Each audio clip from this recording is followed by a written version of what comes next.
Chapter 1. He came home late, deep in the night. Bella White had been waiting on the living room sofa, dozing off. She got up, walked over to help him out of his suit jacket, and laid out his slippers. "The bath water is ready, and I've kept dinner warm. Would you like to bathe first or eat?" Ethan Montgomery looked at the petite, soft-spoken woman. She was dressed in a plain housecoat, the apron still tied around her waist, as if afraid no one would know she was a housewife. The handsome man's brow furrowed, his expression cold. In their 3 years of marriage, Bella had been a flawless wife. But for an outstanding man from a wealthy family like Ethan, it was hard to fall for a meek woman whose world revolved solely around him. He waved a dismissive hand. "Neither, I just came back to get a few things." Bella's gentle eyes widened slightly. She asked cautiously, "Are you going on a business trip?" Ethan didn't look at her again, turning toward the bedroom. "To the villa in the distant hills." Bella froze, suddenly wide awake. The villa was a property in Ethan's name. She had seen the news. A woman had moved in there yesterday. It was said to be Vivian Sutton, Ethan's first love. The woman he had never been able to forget. When he emerged with a small suitcase, heading straight for the door, she finally called out to him. She rushed forward and wrapped her arms around his lean waist from behind, her cheek pressing against the warmth of his back. "Please don't go tonight, okay? We've been married for 3 years, and my parents are saying they want grandchildren."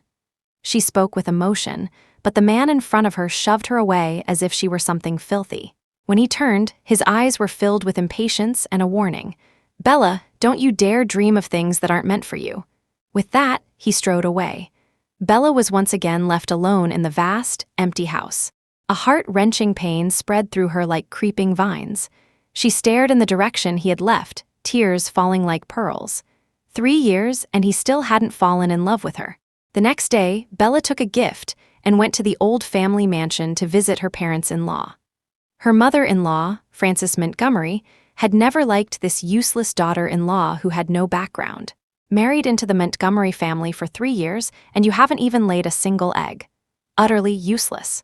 Bella was submissive and didn't dare to talk back, merely helping the maids chop vegetables. Seeing her like this, Frances looked down on her even more, grabbing the fabric of her clothes and speaking sharply, "Look at what you're wearing. Aren't you afraid you'll embarrass Ethan when you go out? Born poor, and you'll never become a phoenix just by clinging to a branch. All you know how to do is cook and clean. No wonder Ethan can only think of Vivian Sutton. At least she's an international supermodel. Look at you, how can you possibly compare to her?" The criticisms came one after another. Bella's heart ached with bitterness, but she didn't offer a single word of rebuttal. For 3 years, she had gotten used to pleasing Ethan, to pleasing her mother-in-law. As long as she could make Ethan love her, she was willing to cast aside all her dignity. The family dinner ended amidst Frances's harsh sarcasm. By the time she had finished clearing the dishes, cleaned up the house, and taken a cab home, it was already dark. Bella stretched her tired arms, only to suddenly notice someone sitting on the sofa. It was Ethan. Her eyes lit up, clearly not expecting him to return. "Ethan, you're back," she said joyfully. "Have you eaten? I'll go make you something." Ethan didn't answer her question. He just stood up and walked toward her, his face grim, his aura chilling. He handed her a document. He looked at her gentle face and spoke coldly. "Bella, let's get a divorce." Chapter 2, the words "divorce agreement" lodged in Bella's throat, silencing her. "Why?" Ethan's expression was devoid of any emotion, as if he couldn't see the tears welling in her eyes. "Vivian is back, we're going to start over." In that instant, Bella felt as if she had been plunged into an ice cellar. Her voice trembled as she asked, "Didn't you say you wouldn't love her anymore?" He had said it. He had clearly said it. 3 years ago, after Vivian Sutton went abroad to pursue her modeling career, she and Ethan had a clean break. How could the proud president of Montgomery Corporation stand to wait for someone?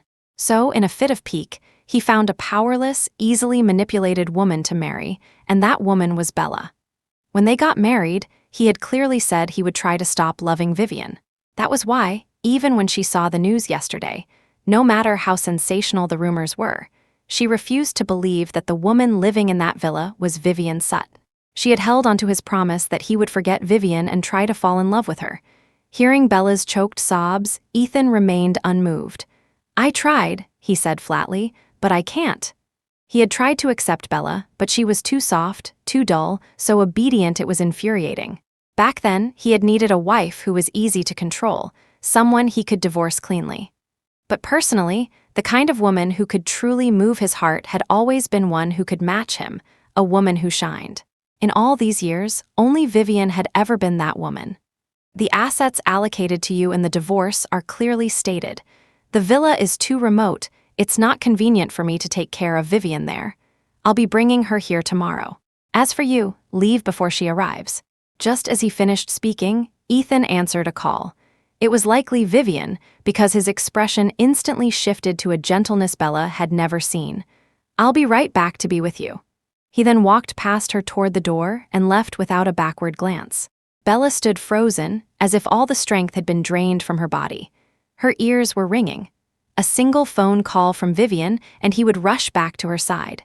She remembered when they had just gotten married, he would always work late. Once, she had a high fever and called him a dozen times, but he never picked up. When he finally did, he just had his assistant take her to the hospital. It turned out that someone who doesn't love you will never love you. In the empty living room, staring at the thin divorce agreement in her hands, Bella let out a tragically sad laugh. Ethan Montgomery, for these past 3 years, I was the one who was wrong. A long time later, she wiped away her tears and calmly signed her name on the divorce agreement, but she crossed out all the assets Ethan had given her. She supposed only the Montgomerys would think that she, Bella White, was a penniless nobody. Returning to the bedroom, she gathered her documents and took out the last bottle of perfume she had created 3 years ago from the safe. She placed it on the bedside table. It was originally meant to be his 3rd anniversary gift. Now, it would have to be a farewell present. After walking out of the Montgomery house, the look of meekness and vulnerability in Bella's eyes vanished completely. Though she was still wearing the most ordinary housecoat, her entire aura was worlds apart from before. She took out her phone, dialed a number, and said in a flat tone, "Come pick me up. I'm coming home." The person on the other end sounded thrilled and immediately agreed. In less than 20 minutes, a stunning supercar appeared on the street, moving at lightning speed, finally stopping beside Bella. A man in a black jacket with roguishly handsome features stepped out of the car with a swagger. Finally decided to leave him? The esteemed daughter of the richest man in the city has no need to debase herself. "Welcome home, Miss White." Chapter 3. Bella walked forward. "Let's go, take me home." After they got in the car, Henry Lancaster studied her expression and raised an eyebrow. "So, you've finally seen the light? Done playing Cinderella?" "I'm done," Bella said, leaning back against the seat, her tone light. She had been so foolish. In her pursuit of a so-called great love, she had disregarded her father's objections and ignored the advice of her childhood friend, Henry, insisting on hiding her identity as the richest man's daughter to become the Montgomery family's looked-down-upon daughter-in-law. She had endured 3 years of humiliation, only now seeing the truth. From now on, she would never be so foolish again. The supercar pulled up to the most luxurious private estate in Jingbei. Henry accompanied Bella inside. The moment she saw her usually stern father with a few more strands of white at his temples, her eyes stung with tears, and she immediately knelt before him. "Dad, I'm back." "I'm sorry." Quentin White looked at his daughter, who he had doted on her entire life, now looking much more worn than she had 3 years ago. His heart was already aching for her, and seeing her cry made it even worse. "Do you truly know you were wrong?" Bella had once been willing to sacrifice everything for love, but now that she had completely let go, she was decisive and free. Looking back on those 3 years, she only felt they were foolish and laughable. "Dad, I truly know I was wrong. Back then, I was too willful." Only then did Quentin sigh, stroking her hair. "Bella, you've had your fun these past few years. Don't forget what you promised me. Marrying that Montgomery boy while hiding your identity was the last time I would indulge you. Since you lost the bet, you have to be obedient and inherit the family business." Bella nodded with red-rimmed eyes. "Dad, I know, don't worry. I'll never be willful again." From this day forward, there was no longer Ethan Montgomery's country bumpkin wife. There was only the sole daughter of the wealthiest family in Jingbei, the White family. Bella White. The next day, Ethan brought Vivian Sutton home. The house, which had always been kept warm and welcoming by Bella, was now cold and empty. Had she really left? Ethan stood at the doorway, lost in thought for a moment, before picking up the signed divorce agreement from the coffee table. When he saw that Bella had crossed out all the assets he had given her, a dark glint flashed in his eyes. Just then, Vivian walked over. She saw the agreement and froze. Ethan, she chose to leave with nothing. Ethan's expression turned colder. He tossed the agreement aside. Just a case of cutting off her nose to spite her face. Without the Montgomery family, she's penniless. Before bed, he went back to the bedroom and saw the perfume bottle on the nightstand. He picked up the bottle, which looked exceptionally expensive. When he saw the name on it, Ethan was stunned. Love Actually, the final work of the international perfumer Nancy before she disappeared. It was a limited edition that was no longer available. How could Bella have gotten her hands on it? Ethan's dark eyes stared at the perfume bottle, his thoughts unreadable. After a long while, he took out his phone and dialed a number. His voice was low. Run a check on Bella White. Rural background, middle school education, was that really the truth? The next day, his assistant gave him the answer. Bella's background information was identical to what he had found 3 years ago. There was pitifully little information on her, just a poor, parentless orphan. After getting the report, Ethan could only suppress the doubts in his heart. At 10 in the morning, Bella officially appeared at the White Group as its CEO. The various mid-level and senior executives of the group were all murmuring about her sudden appearance, assuming that such a young woman would be a pushover. At the first meeting she called, some were deliberately late. Others used the excuse of being busy and worked on their laptops in the conference room, and 2 directly stated they were too busy to attend. They all had reasonable excuses, but it was a clear sign of disrespect. Bella gave a slight nod to the head of HR. Tell the 2 who aren't coming that they have a choice. Attend the meeting or resign. The entire conference room fell silent. They had assumed that as a new leader, Bella would be focused on winning people over and wouldn't dare to offend anyone. But she was ready to fire people on her first day. The HR director stared blankly for a moment before going to fetch the 2 executives. Bella sat calmly in the main seat, her expression serene, until everyone had entered the conference room. It was now 2 hours past the scheduled meeting time. The room was dead silent. Bella looked at the last 2 people to arrive, her starry eyes turning cold. Hello, everyone. I am the new CEO of the group, Bella White. I have a short temper and I don't like to wait. Since this is our first meeting, I'll let it slide. Next time, if you are 1 minute late, you're fired. Chapter 4. By the time the meeting was over, Bella had firmly established her authority in the company. The senior executives realized that this new CEO was no timid rabbit they could easily control. Being shrewder than monkeys, they naturally wouldn't make an enemy of her. After the meeting, her assistant, Lucy, followed her back to the office. Lucy, tell me about the most important tasks at hand. Lucy tapped on her tablet. It's mainly about the promotion of our new perfume brand, Sophie. The perfume development division is a key business the group will be heavily investing in for the next 5 years. The board of directors is taking it very seriously. Bella toyed with a black fountain pen, mulling over Lucy's words. As I recall, SJ Group is planning to enter the market here this year and is looking for a partner, correct? SJ was a beauty industry giant from the United States. Partnering with them to promote their own perfume brand would undoubtedly be a shortcut to success. Lucy's expression was troubled. That's right, but I've heard that the Montgomery Corporation is already in talks with SJ. I'm afraid we might be a step too late. Montgomery Corp? Thinking of Ethan, Bella gave a cold smile.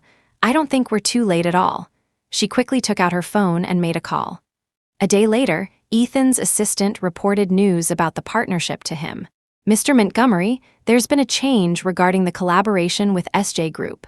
We were close to signing the contract, but now SJ says they want to hold a project bidding conference to select their partner. Ethan's brow darkened. Have you found out why? Apparently, the new CEO of the White Group made a move. The White Group? The news of Chairman White stepping down and a new CEO taking over had caused a stir in the business world, so he had naturally heard about it. But he hadn't expected the new CEO's first move to be snatching a partnership from Montgomery Corp as the wealthiest entity in Jingbei. Even he had to show the White Group some deference. He frowned. Have you found any information on the new CEO? The assistant shook his head. The rumor is that she's the White family's eldest daughter, a genius since childhood who was studying abroad. The family has protected her so well that we can't find any information on her at all. The White family's daughter. Ethan adjusted the gold-rimmed glasses on his ear. This young lady certainly worked with lightning speed. He suddenly felt a flicker of interest in facing off against her. Since we can't find anything, I'll just have to see this young lady's true face at the bidding conference. A week later, SJ held the bidding conference at the Orchid Pavilion Hotel. That day, Bella wore a chic black trench coat, her hair in large waves and her lips painted red. She was captivatingly sexy as she entered the venue on Henry Lancaster's arm. Henry teased her, "Bella, you're about to see your ex-husband again." Bella smiled disdainfully. "I have no time to see him today, nor do I want him to see me." Seeing the cunning glint in her eyes, Henry knew instantly that this young lady was up to no good. Just then, SJ's Asia-Pacific president, Mr. Smith, came down from upstairs. Bella whispered, "Do you know why I came an hour early?" Henry looked at Mr. Smith, then at Bella's confident smile, and said hesitantly, "You want to convince him to partner with the White group beforehand." Exactly. With that, she released his arm and walked directly toward the president. 40 minutes later, Bella and Mr. Smith emerged from a private room upstairs, her eyes shining with confident composure. "Mr. Smith, I promise I won't disappoint you." Mr. Smith shook her hand without saying much, but his expression showed he was very pleased with their conversation. With 10 minutes to go before the bidding conference, Ethan's Bugatti pulled up to the Orchid Pavilion Hotel. A similarly luxurious Maybach was approaching from the opposite direction. Ethan, sitting in the back seat, casually glanced up and caught a faint glimpse of a figure in the other car. His gaze suddenly deepened. As the two cars passed each other, he subconsciously stared at the blurry figure in the other car. Was that? Chapter 5, Mr. Montgomery, we've arrived. It wasn't until the car stopped at the entrance of the Orchid Pavilion Hotel that Ethan snapped back to reality. He hadn't gotten a clear look at the person in the Maybach, but for some reason, he felt a wave of familiarity. Ethan focused for a moment, then decided not to dwell on it, straightening his suit and walking into the hotel. At the bidding conference, however, he never saw the legendary Miss White. Could she have given up? No, that didn't seem like her style. Ethan was both surprised and vaguely uneasy, feeling as if he had missed something important. And then, the day after the bidding, SJ directly announced that the White group was their chosen partner. He was in his office when he received the news. His assistant reported it in a hushed tone, afraid Mr. Montgomery would erupt in anger. This was a first for Montgomery Corp, a deal lost, and it was lost to a young woman who had just taken her post. "Mr. Montgomery, I heard that someone from the White group managed to talk to Mr. Smith before the bidding conference yesterday." Ethan's dark eyes narrowed. He remembered the Maybach from yesterday. He remembered now. The man in the driver's seat was Henry Lancaster, the young master of the Lancaster family. He had seen him at a gala a few years ago. Then the long-haired woman in the passenger seat, whose face he couldn't see clearly, must have been the White family's daughter. She had a powerful aura, just like her decisive way of doing things. Interesting, Ethan suddenly chuckled. In a place like Jingbei, he had never encountered someone who could snatch something right from under his nose. The assistant saw that not only was his boss not angry, but there was a strange glint of a smile in his eyes. The assistant's knees went weak. Mr. Montgomery?" Ethan glanced at him, his expression returning to its usual coldness. "It's nothing, you may leave." "Why, yes, of course." The assistant, who had walked in bracing for death, left completely unscathed. That evening, to celebrate Bella's first victory, Henry set up a long table in the estate's back garden for a celebratory dinner. As he cut her steak, he asked, "Bella, how on earth did you convince Smith? He's not an easy man to deal with." Bella smiled mysteriously. "I told him I was confident I could make Sophie the #1 perfume brand in the country, and that I could show him my sincerity within a month." "What sincerity?" Bella put down her knife and fork and said slowly, "By bringing Nancy out of retirement." Those 5 words were enough to make Henry, who had just taken a sip of red wine, choke. He coughed and laughed. "Hiring yourself. Bella, you're really one of a kind, that's right."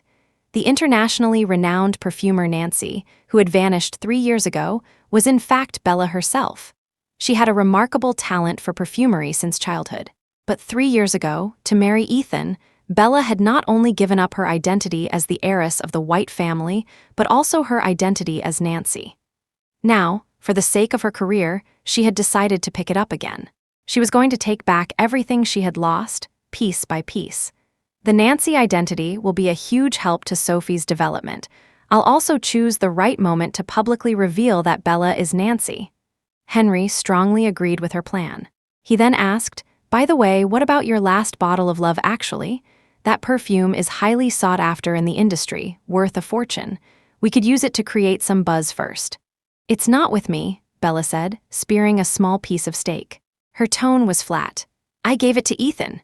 Leaving behind that bottle, her favorite perfume, was like leaving behind all her feelings and love. The person who walked away is the Bella of today. Chapter 6, but what Bella hadn't expected was that, even though she had no plans to use Love Actually to create buzz, the perfume would stir up a storm in the fashion world just a few days later. It all started when Vivian Sutton posted a selfie on her social media, and behind her, the bottle of Love Actually was visible. This was a collector's item, with only 3 bottles in the entire world. Even when Vivian was a popular supermodel abroad, she had never owned one. It was rumored that a top fashion magazine editor had failed to buy it even after offering millions 2 years ago. So when she saw the bottle in Ethan's room, she was so excited she nearly jumped. Then she remembered how, after her leg injury, junior models had snatched away many of her resources and her fame. She immediately realized this perfume could help her win back some attention. So she deliberately revealed the bottle in her selfie, and sure enough, sharp-eyed fans recognized it immediately.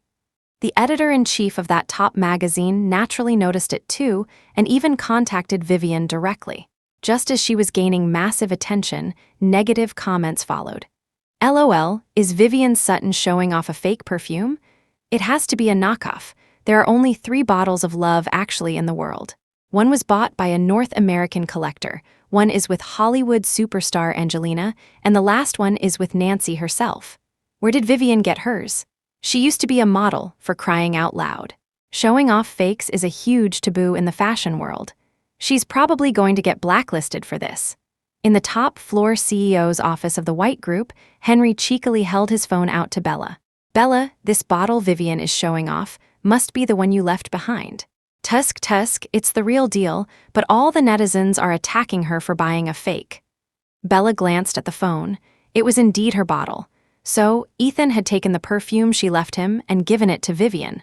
Even though she had decided to let go of the past, Bella's heart sank slightly. After all, it was her most prized creation. She said in a low voice, "It has nothing to do with me. Are you that free? What are you doing here anyway?" At her question, Henry finally remembered his real reason for coming. "I have a gift for you." He took out a USB drive and plugged it into Bella's computer. On it was a folder named Vivian Sutton. Henry gave a cool smile. "See for yourself, this Vivian is not as simple as she seems." Bella, not knowing what he was up to, clicked open the folder. What she saw left her stunned. It turned out that Vivian had returned from abroad not just because of a leg injury, but also because she had been fooling around with male supermodels. She had not only been a homewrecker, but had also taken all sorts of explicit photos. She had even gotten pregnant by a married man and had an abortion.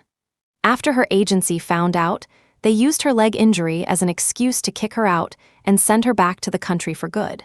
The folder was filled with photos and videos of her messy private life with those models, and even the surgical report from her abortion. After looking through it, Bella couldn't help but frown, fighting back a wave of nausea. This was the woman Ethan had been hung up on for so many years. Was Vivian just that good at acting, or was Ethan blinded by love? Bella shook her head, not wanting to see any more of the filthy images, and closed the laptop. Henry could see she was in a bad mood and said quietly, "Is Ethan some kind of blind fool? He couldn't see you pouring your heart out for 3 years, and he can't see Vivian putting on a career woman act while sleeping around with men behind his back." Bella said slowly, "Perhaps his love for Vivian has reached a point where he doesn't care about these things." Chapter 7, all right, let's not talk about them anymore. In any case, whatever kind of person Vivian was, that was Ethan's choice and had nothing to do with her. She buried herself in her work again. The fake perfume scandal didn't trouble Vivian for long. Soon after, she posted another picture with the bottle's serial number, proving its authenticity. It was the exclusive number of the bottle that belonged to Nancy herself. Once that picture was out, the doubters were instantly silenced, left to marvel at how well-connected Vivian must be, even after returning to the country, to get her hands on Nancy's perfume. She cleverly used the opportunity to cozy up to the fashion magazine's editor-in-chief, offering to give her the perfume. The editor, who was obsessed with fragrances, naturally owed her a favor and gave Vivian a cover shoot for the magazine. This magazine's cover was notoriously difficult to get. Even award-winning actresses had to wait in line. Vivian, however, got the opportunity with ease and was immensely pleased with herself. It wasn't until later that Ethan found out about the deals she had made behind his back, and he was somewhat displeased. In the study, Vivian deliberately softened her voice, pleading with him, "Ethan, I just love my work so much. Look, my leg is almost healed, but I can't walk the runway for now, and it makes me so sad. Lisa really loves that perfume. I had no choice but to say I'd give it to her." Ethan's expression wasn't pleasant. It wasn't that he was reluctant to part with a bottle of perfume, it wasn't his to begin with, but Vivian's habit of acting on her own made him, a man used to being in control, uncomfortable. It was strange. Although he disliked Bella's weak personality, it seemed that after 3 years, he had grown accustomed to someone's gentle compliance. Seeing his displeasure, Vivian spoke softly again, "Ethan, I promise this is the only time." She was, after all, the woman he loved. Ethan sighed internally and ultimately chose to back down. "Fine. Just remember to discuss things with me before you do them next time." Vivian's face lit up with a smile, and she readily agreed. After she left, the study returned to its silence. As Ethan looked at the perfume bottle that was about to be given away, an image of Bella's face, always adorned with a faint smile, appeared irresistibly in his mind. Regardless of how she had obtained the bottle, since he was now giving away something she had left behind, shouldn't he at least tell her? After thinking for a long time, Ethan took out his phone and dialed Bella's number. As it rang, he wondered how was she doing now. She had left without taking a cent. She might even be struggling to survive. He frowned. This woman, usually so weak, was insisting on keeping up appearances at a time like this. Whatever. Seeing as the perfume she left had helped Vivian, he would give her another sum of money. On the other end, the phone rang a few times before Bella picked it up. The moment she saw the familiar number, a cold glint flashed in her eyes. "Ethan?" She didn't answer. Hearing the persistent ringing, she curled her lip into a cold smirk and decisively rejected the call. Then, she tapped the screen a few more times. Done. Ethan was stunned when the call was dropped. He thought that perhaps she didn't recognize the number since he had never called her before. With rare patience, he dialed again. But 5 seconds later, a mechanical voice came from the phone. Ethan's previously calm expression instantly turned ashen. She had actually blocked him. He laughed coldly in anger, tossing the phone onto the desk. The flicker of pity he had felt moments ago vanished without a trace. Chapter 8. A week later, Vivian officially appeared on the cover of the top-tier magazine. The famous photographer who shot the cover posted a few teaser photos on social media, and fans immediately showered her with praise. "My queen is so beautiful as expected of an international supermodel, so much charisma." Vivian Sutton is on another level. She gets a top magazine cover right after coming back from abroad. A top model indeed. A little birdie told me her fiancé is a major CEO who supposedly waited for her for 3 years. So happy for her, what a perfect life. Just like that, Vivian's popularity in the country skyrocketed, almost surpassing the fame she had abroad. Meanwhile, Bella, oblivious to the outside world, was engrossed in creating a new perfume. In the studio, Bella was mixing scents when Henry walked in with his phone, a troubled look on his face. "What's wrong?" Bella asked, her eyes fixed on the liquid in her hand. Henry showed her the phone. "Bella, your last bottle of love actually was given away by Vivian Sutton." Bella's movements paused. She looked at the phone screen, at a photo shared on a social media platform by a magazine editor. It was her perfume bottle. Henry said angrily, "She must have traded your thing to get all those fashion resources." Bella didn't speak, but her hand slowly tightened. Her most prized work had not only been paraded around by Vivian, but had also become a gift to curry favor with others. And all of this must have happened with Ethan's tacit approval. She stared at the photo for a long time before finally looking away. "No matter how precious love actually is," she said coolly, "it's already in the past." Since she had decided to say goodbye to the past, why should she care who they gave the perfume to? "Henry, trust me, my next creation will be even more stunning." She held a small bottle in her hand, filled with a pale green liquid. "With this, Sophie will definitely be a massive hit." Bella wasn't wrong. After the perfume was produced and released on a small scale, it immediately received rave reviews. At the same time, the White Group announced its collaboration with Nancy. With Nancy's return and the launch of the new fragrance, Sophie's profile soared. Bella was busy with her career and had no time for others, but it seemed those two wouldn't leave her alone. In recent days, rumors of Ethan and Vivian's engagement began to circulate. It was Vivian herself who couldn't help but show off during an interview. While announcing the engagement, she also took a swipe at Bella. A reporter asked, "We heard that the president of Montgomery Corp. had a previous wife and they divorced after you returned. Was the divorce related to you?" Vivian was utterly dismissive of Bella. "I am Ethan's first love, and we grew up together. There's no question of me being a homewrecker. We have always been in love. As for Ethan's ex-wife, she's actually a pitiful person.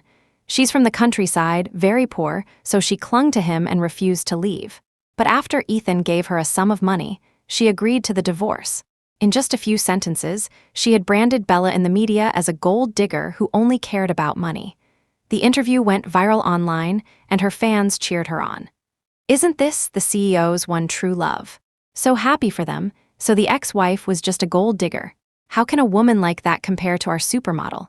Getting engaged so quickly, the CEO must truly love Vivian. Chapter 9, when Bella learned about their engagement and saw the interview, her eyes were so cold they could have been forged from ice. The difference between being loved and not being loved was like night and day. When she and Ethan got together, there was no engagement ceremony, not even a wedding.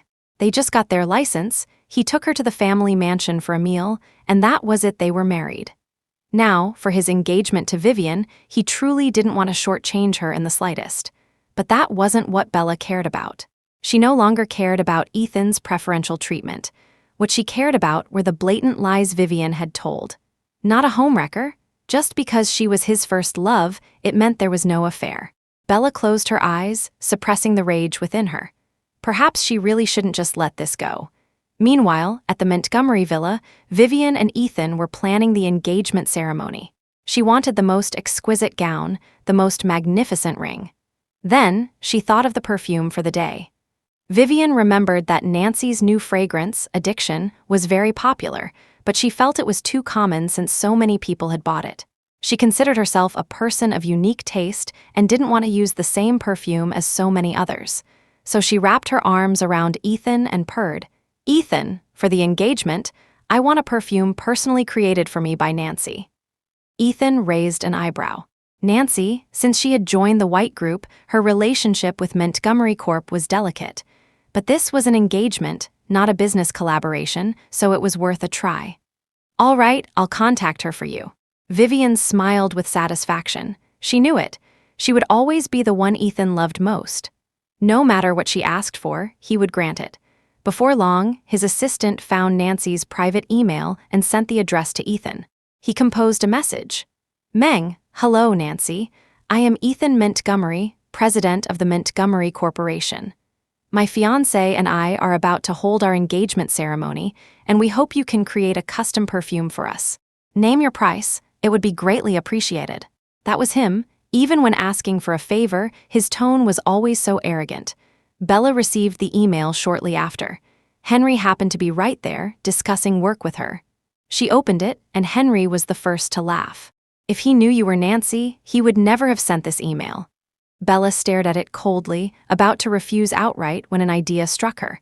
A cold smile touched her lips as she typed out a reply. "Nancy, it would be my honor.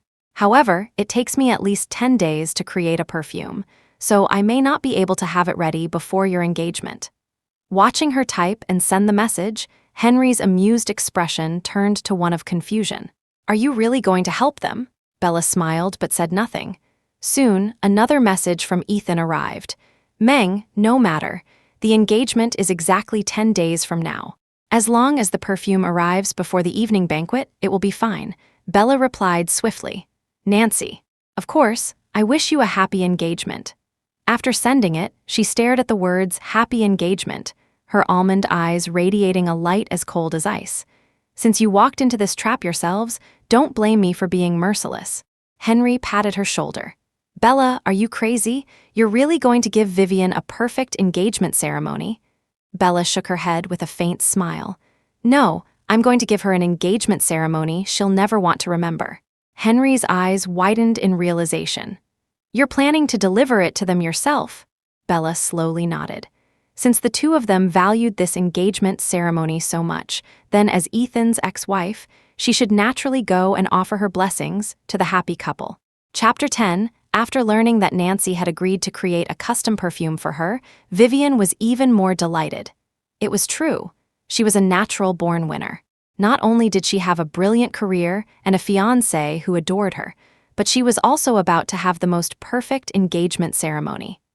After arranging everything, Ethan was looking over the guest list when he remembered something. He called the person in charge of sending out invitations. Remember to send an invitation to the White family as well. Invite the White family's daughter to attend. Yes, Mr. Montgomery. Ever since the new Miss White had taken charge, the competition between the White Group and Montgomery Corp had intensified. First, she snatched the SJ partnership, then she brought Nancy out of retirement. Ethan was very curious about this mysterious heiress of the White family, but had never had the chance to meet her. The engagement ceremony would be a good opportunity. 10 days later, the engagement was held at the Felton Grand Hotel. It was clear how much Ethan valued Vivian. Even for just an engagement, he had invited nearly half of Jingbei's elite families and socialites. He had given Vivian all the prestige she could want. Inside the lavish and exquisite banquet hall, Vivian wore a flowing gold gown, her face beaming with happiness.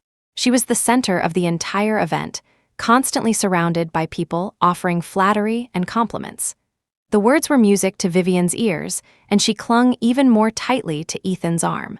She felt as if she were floating on a cloud, light on her feet, a smile she couldn't hide gracing her lips. But this blissful mood shattered the moment she saw two blonde, blue-eyed foreign women walk in from outside. What were they doing here? These two women were colleagues from Vivian's time abroad and were among the victims of her home-wrecking. Vivian stood frozen in place, tense. Ethan sensed her unease and asked in a low voice, "What's wrong?" Before she could answer, the two foreign women walked over, their faces cold. One of them spoke decent Mandarin. She stared daggers at Vivian and spat, "You bitch! You wrecked my relationship with my boyfriend, and now you think you can have a happy marriage?" The surroundings instantly fell silent. Ethan's face darkened at her words, but he clearly didn't believe her. "Who are you? How dare you come here and cause a scene? And spread such rumors? Your fiancé knows best whether I'm spreading rumors when she was in France. She slept with countless men's boyfriends, got pregnant, and had an abortion. The company fired her because her morals were just too corrupt." Vivian immediately tightened her grip on Ethan's arm.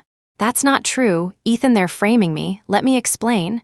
Whispers rippled through the crowd, but Ethan still didn't believe it. After all, they had no proof. "Security, get these crazy women out of here."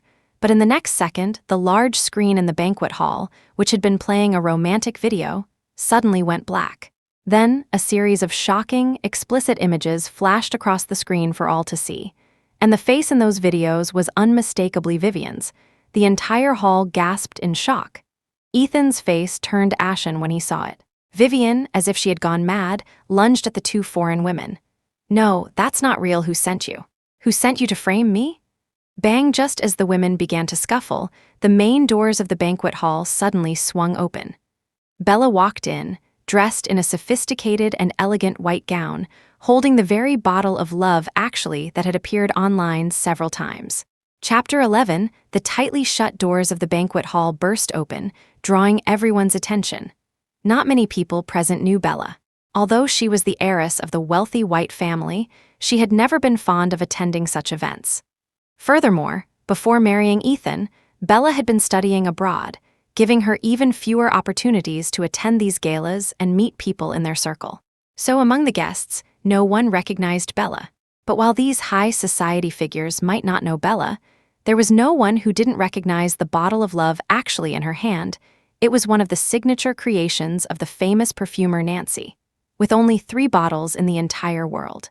But those 3 bottles already had owners, so why did Bella have one? Speaking of the perfumer Nancy, she had recently become quite the sensation in Jingbei's elite circles. 3 years ago, Nancy had taken the world by storm with Love Actually. Though there were only 3 bottles globally, Nancy had thoughtfully produced numerous scent cards carrying the fragrance. Being able to smell it, but not buy it, was a brilliant marketing tactic that left many admirers of the perfume desperate, and Nancy's own value skyrocketed as a result. Nancy and her globally limited Love Actually were almost deified. The 2 auction bottles of Love Actually were snapped up by a North American collector and the Hollywood superstar Angelina, respectively, for 7-figure sums.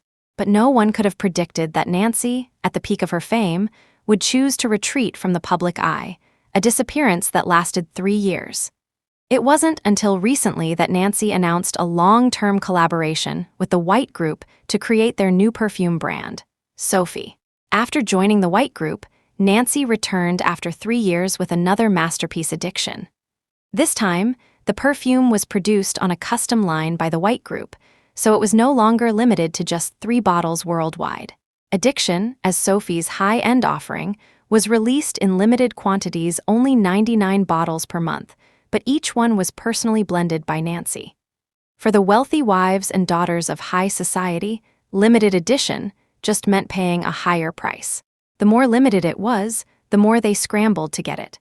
So now, as Bella entered holding a bottle of Love Actually that these socialites coveted, she instantly captured the entire room's attention. The rare perfume served as an identity card for this unknown woman, proclaiming her immense wealth and status.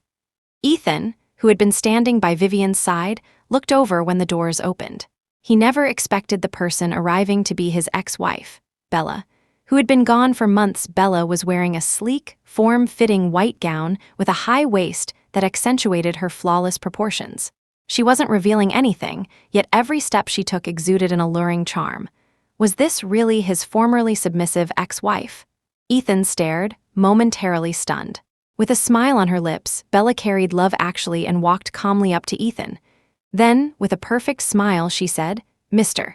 Montgomery, long time no see. Congratulations on your new marriage." Chapter 12. Hearing Bella's voice, Ethan snapped out of his daze and frowned. He asked, "Bella, what are you doing here? Where have you been all this time? Why did you block my number?" Ethan himself didn't realize that his rapid-fire questions were far more agitated than his reaction to seeing Vivian's scandals just moments before. Bella let out a disdainful laugh, as if she had heard the world's greatest joke. But before she could speak, Vivian, who had been wrestling with the 2 French supermodels, finally stopped. Vivian was currently pinned to the ground by the 2 tall, long-limbed French women. Her perfectly coiffed hair was a mess from the scuffle, and her exquisite makeup was smudged, making her look utterly ferocious. But upon seeing Bella, she lost control and screamed, "Bella, what is a bitch like you doing here?" Bella looked down at the disheveled Vivian and, without a word, simply curved her lips into a smile. Seeing her nemesis, Vivian suddenly found a burst of strength and broke free from the 2 French women's grasp. She scrambled to her feet and rushed to Bella. "I knew it. You hired these 2 women, didn't you? And those photos, that was all you're doing, wasn't it? You must have conspired together to ruin me." Before Bella could respond, one of the French women spoke up again. "Vivian, can you stop acting? Everyone at the company knows about your dirty laundry." The other French woman, who had been silent, stepped forward, looked at Ethan, and said, "Sir, I don't know what you see in Vivian, but please believe me, she is not a good person. She's only after your money." Vivian rushed to Ethan's side, clinging to his arm in a last-ditch effort. "Ethan, you believe me, don't you?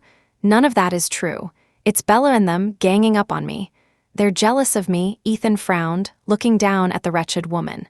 Her lipstick was smeared across her face, her mascara was a runny mess. She was a truly unsightly sight.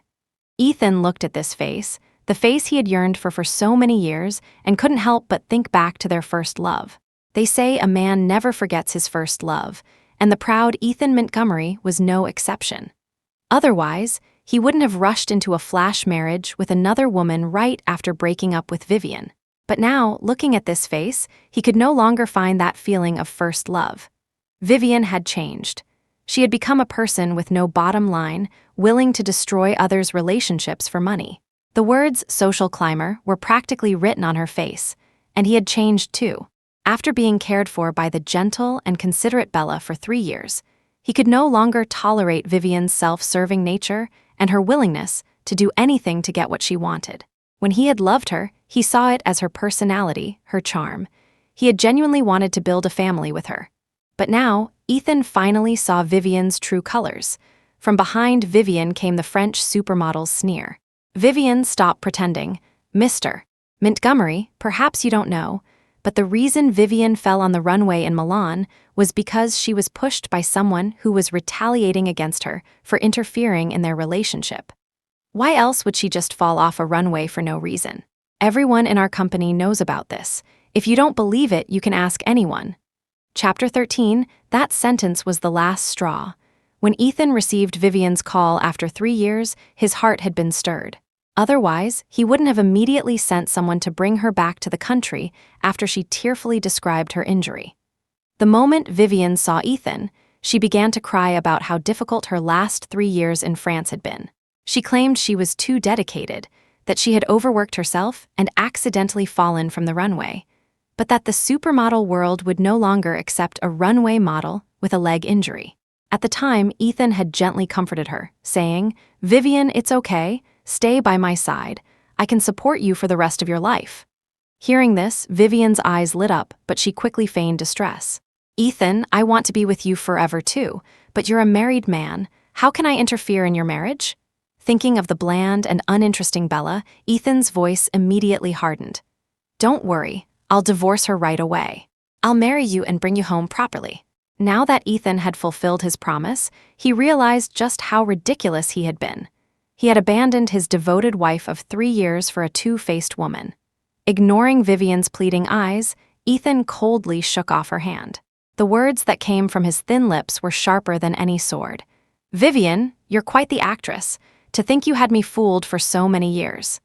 Seeing that Ethan didn't believe her, Vivian completely lost her mind. If Ethan didn't believe her, it meant that everything she now had would vanish. A brilliant career, a devoted fiancé, the most perfect engagement ceremony, she was about to lose it all. Vivian knelt beside Ethan, screaming hysterically, "Why, Ethan, why don't you believe me? You said you would love me forever. Why did you change your mind? Is it because of this woman?" Vivian pointed at Bella, her voice filled with resentment. "Bella, this is my and Ethan's engagement party. What right do you have to be here?" "Get out," Bella, far from being angry, laughed. "Vivian, do you think I actually want to see you?" She held up the invitation in her hand and continued, "The only reason I'm here is because I was asked to be." As she finished speaking, Vivian snatched the invitation from Bella's hand. "Impossible. You're just a poor, parentless woman. What right do you have to receive an invitation from the Montgomery Corporation?" But when Vivian opened it, she froze in place. "You, how could you be Nancy?" The guests, who had been quietly watching the drama unfold, erupted into a collective gasp at Vivian's words. Nancy? The famous perfumer Nancy? Nancy was world-renowned, but no one had ever seen her face. To think she would appear here today. People were already starting to crowd around, wanting to talk to Nancy, surprised that she was such a young woman. Even Ethan showed a look of astonishment. Bella was Nancy. No wonder Bella had left behind the priceless love actually before their divorce. At the time, Ethan had become suspicious of Bella's identity, but his investigation had turned up nothing. Now, knowing that Bella was Nancy made sense. It also explained why Bella had no interest in his money.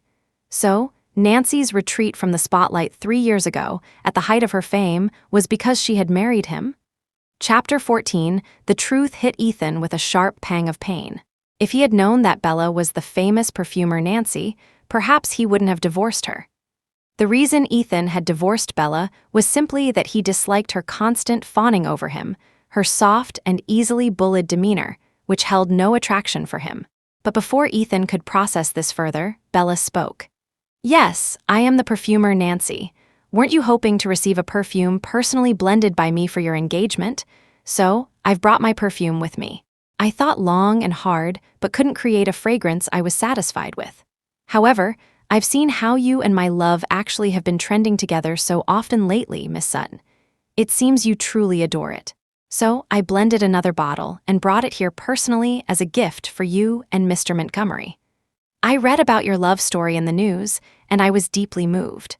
Coincidentally, the name love actually translates to love above all. I thought bringing this perfume to you and Mr. Montgomery would be just perfect. It's just a pity that, looking at the current situation, it seems Miss Sutton won't be needing this perfume after all. Bella's words hit Vivian where it hurt. Unable to bear it any longer, she lunged forward in a fit of emotion, but Bella sidestepped her with ease. Ethan's gaze on Bella was complicated, his expression hesitant, as if he had much to say. Bella, however, walked straight past him and strode confidently toward the banquet hall stage. After Bella took the stage, the explicit photos on the large screen finally stopped playing. But it was too late. The photos had already exploded across the headlines of every major news outlet. Bella tapped the microphone, and once again, all eyes in the room focused on her. She offered a graceful smile and said slowly, "Hello, everyone. I am the perfumer Nancy." The engagement party of Montgomery Corporation's President Ethan and international supermodel Vivian had already generated massive publicity. Ethan had intended to make the news big to boost his company's profile, so several media outlets were present. What Ethan didn't know yet was that the news of Vivian's chaotic private life had already been sent out by these reporters. And now that Bella had just revealed her identity as Nancy in front of all the guests, the hashtag famous international perfumer Nancy reveals her face quickly shot to the top of the trending topics. As Bella stood on stage, the media below had secretly started live streaming, all eager to get the scoop. Ethan stared intently at the woman on stage, who looked stunningly beautiful even under the glare of the spotlights. Bella seemed completely different from before. She was no longer the submissive woman who cowered before him. Bella had transformed into someone else entirely. Her aura was now incredibly elegant, captivating anyone who looked at her. But Bella's next words would leave Ethan even more astounded. Through the microphone, Bella's voice reached every guest in the room. "Nancy is my professional name. My real name is Bella White, and I am also the newly appointed Chief Executive Officer of the White Group." Chapter 15, a wave of shock rippled through the audience. The CEO of the White Group? Wasn't that the sole heiress of the richest family in Jingbei, the White family? The White family's daughter was the internationally renowned perfumer Nancy. So, Nancy's collaboration with the White Group was, in essence, the White heiress collaborating with herself. Hearing this news, Ethan's eyes widened in disbelief. Bella was also the White family's daughter. His poor, meek ex-wife was the sole daughter of the richest family in Jingbei. That meant the mysterious Miss White, who had snatched the SJ deal from Montgomery Corp and brought Nancy out of retirement, was none other than his ex-wife, Bella. No one in the room could have been more shocked than Ethan. He had assumed Bella was just a penniless, powerless orphan. Even with the identity of the perfumer Nancy, she wasn't truly in the upper echelons. After all, there was a fundamental difference between being rich and being powerful. But now, Bella had transformed into the sole daughter of the richest family, the CEO of the White Group. The White family and the White Group were entities that even the Montgomery Corporation had to look up to.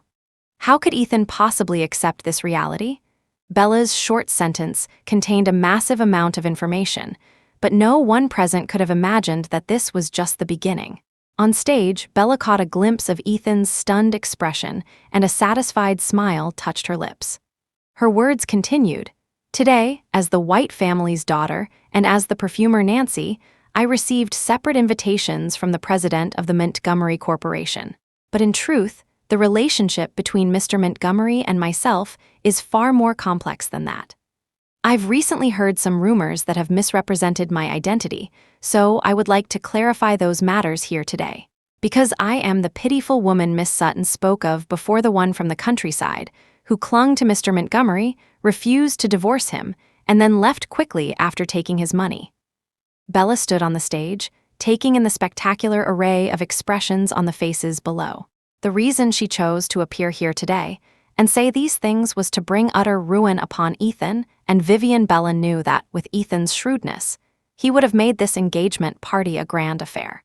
But she hadn't expected him to invite major media outlets and half of Jingbei's elite circle for Vivian's sake. A pang of pain shot through her heart, but then she thought, didn't this play right into her hands? The more magnificent Ethan's engagement party was, the greater the impact of her ruining it would be. It all fell into place so effortlessly. Ethan probably never imagined he would one day be the architect of his own downfall. Although Bella's words were self-deprecating, everyone present could instantly tell who was right and who was wrong. Vivian had previously insinuated in interviews that Ethan's ex-wife was an unscrupulous gold digger. But now that Bella had appeared, Vivian's lies crumbled instantly. After all, as the sole daughter of the richest man, the one thing Bella did not lack was money. Why would she divorce Ethan for money? Chapter 16, however, no one in Jingbei's top circles knew about Bella and Ethan's past, so some in the audience inevitably grew suspicious. Miss White, words alone are not proof. How do we know if what you're saying is true? No one here knew about your marriage to Mr. Montgomery. Bella smiled, as if she had expected this question. She pulled out a piece of paper. It was her divorce agreement with Ethan. The engagement party had its own event photographers. When Bella held up the agreement, a cameraman immediately zoomed in, projecting a close-up of the document onto the large screen, clearly enjoying the drama. Everyone present saw the names on the agreement. Husband, Ethan Montgomery. Wife, Bella White. The agreement stated an immediate divorce, with the wife leaving with no assets. It was all there in black and white, with their flamboyant signatures at the bottom. Bella had indeed left the marriage with nothing, taking not a single cent from Ethan. Vivian's previous claims were complete nonsense. In truth, the only reason Vivian had dared to slander Bella in the media was that she believed no one knew Bella, so she tried to belittle Ethan's ex to highlight her own superiority as the current partner. If people had known the ex-wife Vivian was talking about was the White family's heiress, public opinion would have taken a completely different turn. As for why no one knew about my marriage to Mr. Montgomery, it's because I married him 3 years ago under a hidden identity. It wasn't just you who didn't know. Even Mr. Montgomery was unaware of my true background. Besides, we had no engagement ceremony, not even a wedding. We just got our marriage license and had a meal at the Montgomery family mansion. That was it. As for our divorce, while it was always bound to happen sooner or later, I really have to thank Miss Sutton for speeding up the process. Although Bella spoke with a smile, everyone could hear the underlying message. Ethan had not treated her well after their marriage. Bella's words were clever, gentle, and without a hint of aggression, but everyone understood her meaning. The reason Ethan had divorced Bella so quickly was not because Bella had taken his money, as Vivian had claimed, but because of Vivian's interference, which had destroyed Bella and Ethan's marriage. Vivian had even claimed to the media that she and Ethan had been in love for years and that she had not interfered in his marriage. She had implied that Bella was the third party in her relationship with Ethan. But now the truth was out. Vivian herself was the one who had interfered in someone else's relationship, and it turned out she was a serial homewrecker. Many of the guests present today were wealthy matriarchs from prominent families. These women, who had been born into privilege and wealth, despised women who interfered in others' marriages and relationships. Almost without thinking, they sided with Bella, their expressions toward Vivian filled with disgust. This kind of woman, who couldn't make it on her own merits, could only resort to cheap tricks to try and get things that didn't belong to her. Their disdainful gazes also turned toward Ethan.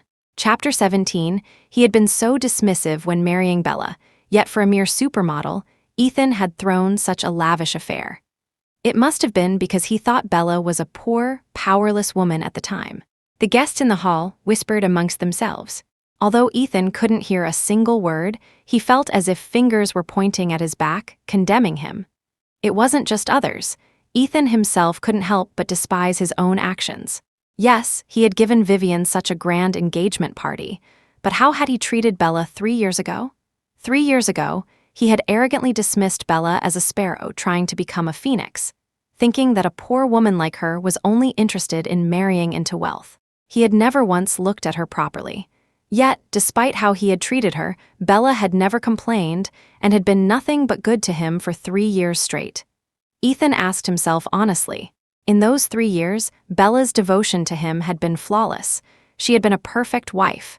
If it had been Vivian, she wouldn't have been able to do even a tenth of what Bella had done for him. Ethan suddenly felt a pang of regret. Why had he abandoned his devoted wife for a two-faced woman? As Ethan was lost in thought, Vivian suddenly went berserk and tried to rush the stage, only to be restrained by the White family's bodyguards. But her hysterical screams were not stopped. "Bella, why? You already have the status of the White family's daughter. Why did you have to come and ruin my engagement party? You're just jealous, aren't you? You're jealous that I have Ethan's love." The onlookers' expressions toward Vivian had shifted from disdain to pity. Her disheveled and crazed state truly resembled that of a patient escaped from a psychiatric hospital. Hearing Vivian's words, the smile on Bella's face turned cold. She walked down from the stage and approached Vivian, her expression surprisingly calm as she looked at Vivian's resentful face. "Vivian, I'm not doing this because I'm jealous of you. This outcome is what you deserve. If you hadn't played the victim and slandered me in the media, I might not have gotten involved. Ethan's affairs are no longer my concern. I'd be happy to see you two ruin each other. But since you went around twisting the truth and tarnishing my reputation, you should have expected this day would come. And you took the love I left behind and used it to trade for resources without my permission. That was my property. Miss Sutton, you've been stepping on my head to show off for quite some time now. You must have been very proud, weren't you? But what isn't yours will never be yours. As for Ethan's love, it seems you're about to lose that too." If looks could kill, Bella would have been riddled with holes from Vivian's hatred. "Bella, how did you go from being a poor wretch to the White family's daughter? You say you're the heiress, and you just are? Who can prove it? No one here even knows you." Hearing Vivian's words, Bella almost laughed in exasperation. "Do I need to prove my identity to you? Who do you think you are? Should I bring my dad here for a paternity test?" Chapter 18. Vivian, however, let out a loud laugh and shouted, "Everyone, don't be fooled by this woman. She's not the White family's daughter at all. Otherwise, how could none of you recognize her? Though Vivian was morally corrupt, she had a point. Indeed, from the beginning, it had been Bella's one-woman show. She claimed to be the famous perfumer Nancy, the White family's daughter, and Ethan's ex-wife. But of all these claims, only her status as Ethan's ex-wife had been confirmed. Although her surname was White, no one present knew the real name of the White family's daughter. They only knew that the Richest family in Jingbei had a sole daughter who was often abroad, so no one here had ever seen her. Vivian was right. Since no one had ever seen the White family's daughter, how could they prove that the woman before them was the real one? So someone in the crowd, clearly looking for more drama, shouted, "Mr. Montgomery, say something, is your ex-wife really the White family's daughter and the famous perfumer Nancy? Could this woman be a fraud?" All eyes turned to Ethan. He frowned and said, "She is indeed the perfumer Nancy." Ethan had no doubt that Bella was the perfumer Nancy. After all, he had personally communicated with Nancy via a private email to commission a perfume for Vivian. Only he, Vivian, and Nancy herself knew about it. Furthermore, Bella was holding the engagement party invitation addressed to Nancy. But as for whether Bella was the White family's daughter, Ethan couldn't be sure. Although he had crossed swords with the White family's daughter multiple times, he had never once met her face to face in her capacity as the CEO of the White Group. The guests present were all experts at reading people. Hearing Ethan's words, they understood his unspoken meaning. He knew Bella was Nancy, but he didn't know if she was truly the White family's daughter. So all eyes returned to Bella. Finding herself the center of suspicion, Bella found it somewhat amusing. She had lived a low-key life for so long, she never thought she'd have to prove who she was. But how could one prove such a thing? Could she really bring her father here for a paternity test? Seeing the tide turning in the room, Vivian said smugly, "Well, Bella, even Ethan can't vouch for your identity. Who else can? Don't tell me you don't have a single person to prove it for you. Even if you were the real White family's daughter, that would be pretty pathetic, ha ha ha." Just then, the banquet hall doors opened once again. A dashingly handsome man with a devil-may-care attitude walked in, his voice ringing out, "Who says no one can prove it? I can." All eyes were drawn to the newcomer. A closer look revealed it was none other than Henry Lancaster, the young master of the Lancaster family. Chapter 19, the Lancaster family's status in Jingbei was on par with the White family's. While no one in the room knew the White family's daughter, this young Lancaster was famous, and everyone present recognized him. Henry Lancaster loved to go out and was very well connected in Jingbei's elite circles. He was handsome, generous, and naturally, his reputation preceded him. But Henry was by no means just a playboy who only knew how to eat, drink, and have fun. As the youngest son of the Lancaster family, he had an older brother and an older sister. As the most doted-on child, he was supposed to just be happy and healthy, but he had volunteered to train at the Lancaster group. Perhaps it was because he had someone in his heart he wanted to protect. I can vouch for Bella. She is the White family's daughter. Does anyone else have anything to say? Henry, with a playful smile on his face, walked to the center of the banquet hall. Everyone in the room knew Henry, and they certainly knew that the Lancaster and White families had always been close. Since Henry had come forward to vouch for Bella, she must be the real deal. Henry smiled as he slowly swept his gaze over the faces of all the guests. He said nothing, but everyone who met his gaze felt a chill run down their spine. His eyes finally settled on Vivian. He looked at her with a hint of disgust, then turned to Ethan and said, "Mr. Montgomery, your taste isn't all that great, is it? I thought you looked down on our Bella because you were captivated by some stunning beauty. But it turns out, it's just this." Perhaps because the mockery in Henry's tone was so blatant, several people in the audience couldn't help but chuckle. Even Bella couldn't resist a smile. Her old friend's tongue was as sharp as ever. Ethan frowned at Henry's words, but said nothing. It wasn't that Ethan couldn't detect the ridicule in Henry's tone, but he had never been one for witty banter or verbal sparring. Though Henry's words were harsh, Ethan had to admit he had been wrong in the matter of Vivian and Bella. Since he had made a mistake, he wasn't afraid of being talked about. A real man had to take responsibility for his actions. Seeing no reaction from Ethan, Henry scoffed, silently cursing him for being a coward. But he quickly continued, "Since Mr. Montgomery's fiancée is morally corrupt, speaks recklessly, and has repeatedly destroyed others' relationships, shouldn't she give everyone an explanation?"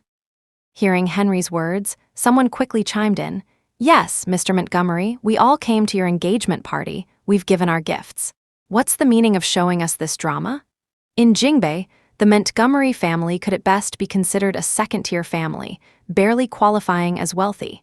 And the only reason the Montgomery family had made it to the second tier was because Ethan had built up the Montgomery Corporation over the past 5 years. But the meager profits of the Montgomery Corporation were rather insignificant compared to the White and Lancaster families behind Bella and Henry. People in high society who had reached this level were experts at reading the room and siding with the powerful. Seeing Bella and Henry standing against Ethan, they chose their side almost without a second thought. Who would oppose the White and Lancaster families for the sake of the insignificant Montgomery family? That would be suicidal. Besides, Ethan was clearly in the wrong in this matter. Chapter 20, Ethan finally spoke. "My apologies, everyone. I was completely unaware of what transpired today. I will return all of your gifts in full, so please do not worry. I apologize for wasting your time today. I will have someone escort you all home shortly." The guests present today were all prominent figures. They didn't care about the gifts, nor did they need Ethan's escort, as they all had their own luxury cars and drivers. They just wanted a reasonable explanation. "So what about your fiancé, Mr. Montgomery? For someone so morally corrupt, you really chose poorly, divorcing Miss White for a person like her." Ethan paused, then said, "I was also unaware of Vivian Sutton's misdeeds. Now that I know, I will absolutely not allow her to marry into my family. From this day forward, Vivian Sutton has no connection to me or the Montgomery Corporation." With that speech, Ethan managed to absolve himself of all blame. Bella frowned, about to retort, but someone was faster. Henry's voice rang out. "So, Mr. Montgomery's point is that he's a victim too? You've said all the right things and managed to distance yourself from the whole mess. Even if what you say is true, that you knew nothing about Vivian's past abroad, could you really have been unaware of her slandering Bella in the media?" You knew perfectly well that Bella took nothing from you when you divorced, yet you allowed Vivian to portray her as a gold digger to the press. Yes, Vivian didn't name names, and no one knew who your ex-wife was. But have you ever thought about the day the truth came out? The damage those ridiculous lies would do to a woman's reputation. Do you have any idea how much harm public opinion can cause a person? I imagine, Mr. Montgomery, that you weren't unaware of the potential consequences. You just didn't care, because from beginning to end, the only person you've ever cared about is yourself. Henry's voice wasn't loud, but filled with anger. It reached every ear in the silent banquet hall. This time, Henry was genuinely furious. Looking at this well-dressed, composed man, he wanted nothing more than to punch him. Letting two women pay the price for his absurd actions, what kind of man was Ethan Montgomery? Henry's words made all the guests pause. It was true. They had subconsciously blamed Vivian alone, but in reality, Ethan himself bore an undeniable responsibility. Bella was also stunned. She had grown up with Henry, known him for over 20 years, and this was the first time she had ever seen him so angry. Chapter 21, even 3 years ago, when Bella had insisted on hiding her identity to marry Ethan, Henry had only sighed and said, "Bella, if you want to go, then go. If you're wronged or you come to your senses, call me anytime. I'll be there to bring you home in a heartbeat." But at that time, Bella was lost in her one-sided love story and couldn't hear Henry's warning. "I know, Henry. Can't you wish me well for once?" But as things stood today, the truth showed Bella that Henry's reluctance for her to marry into the Montgomery family alone was because he was wishing her well. Because Ethan didn't love her, and the Montgomery home would only be a lion's den for her. Henry's words hit Ethan's sore spot. While he didn't care much for gossip, he was still a man who valued his pride. So, Ethan's tone also turned cold. "Then what would you have me do, young Master Lancaster?" Henry's older brother, Henry Lancaster SR, was the current CEO of the Lancaster Group, so to distinguish the two brothers, people usually called the elder Mr. Lancaster and the younger young Master Lancaster. Henry looked at Vivian, who was being held by the White family's bodyguards. She was now crying one moment and laughing the next, her mental state clearly unstable. So Henry smiled and said, "As I see it, Miss Sutton seems to be a bit mentally unstable. I happen to know a very reputable doctor at a psychiatric hospital. I think sending Miss Sutton there for treatment would be for the best." Ethan pursed his lips but said nothing. Henry took his silence as consent. So Henry waved his hand, and two strong Lancaster family bodyguards immediately appeared behind him. "Help Mr. Montgomery escort Miss Sutton to the psychiatric hospital. Make sure she gets proper treatment. Yes, young Master Lancaster." Upon receiving Henry's order, the bodyguards immediately walked over to Vivian, took her by the arms, and started leading her out of the banquet hall. It was only then that Vivian finally understood what was happening and began to struggle. "Let go of me, where are you taking me? I'm the future lady of the Montgomery Corporation. How dare you treat me like this?" "Ethan, save me!" Vivian's screams gradually faded as she was taken away, and the banquet hall returned to silence. Henry curled his lips into a smile, seemingly unwilling to linger. "Since the story has reached its grand finale, I'll be taking my leave. I won't trouble Mr. Montgomery's people to see me out." As he was about to step away, Henry looked at Bella and smiled. "Let's go, my lady. Surely you're not waiting for Mr. Montgomery's people to escort you. Would I have the honor of personally seeing you out?" Events had unfolded too quickly for Bella to react. Hearing Henry's words, she walked over and playfully punched his arm.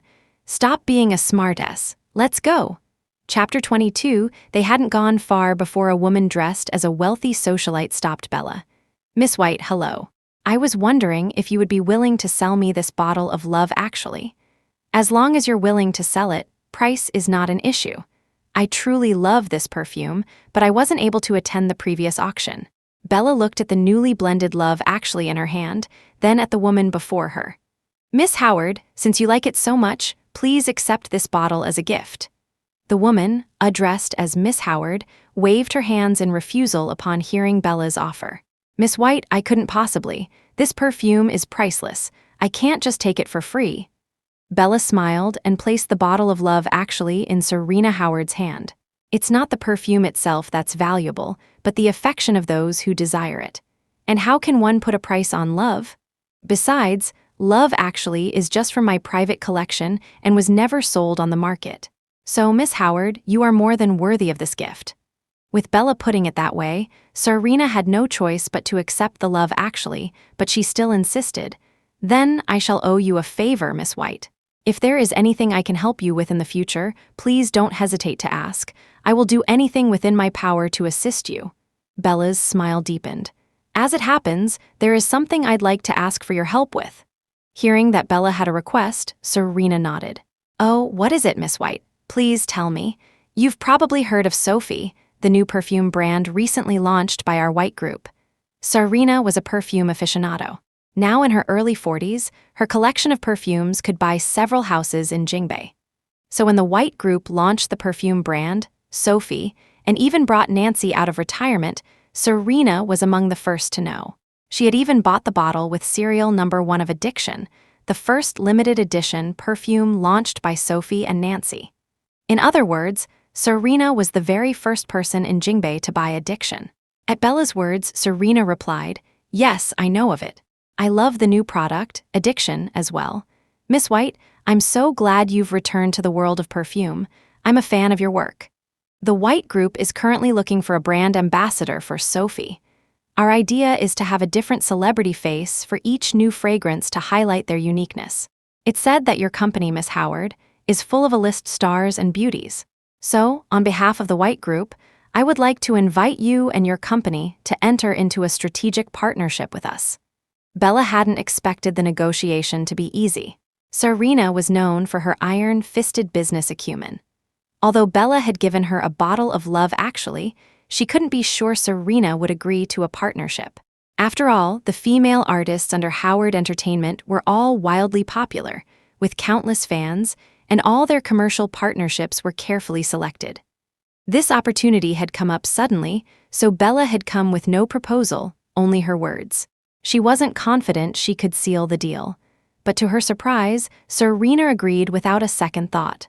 Of course, it would be an honor for my artists to be the face of Sophie's products. You can pick any of them.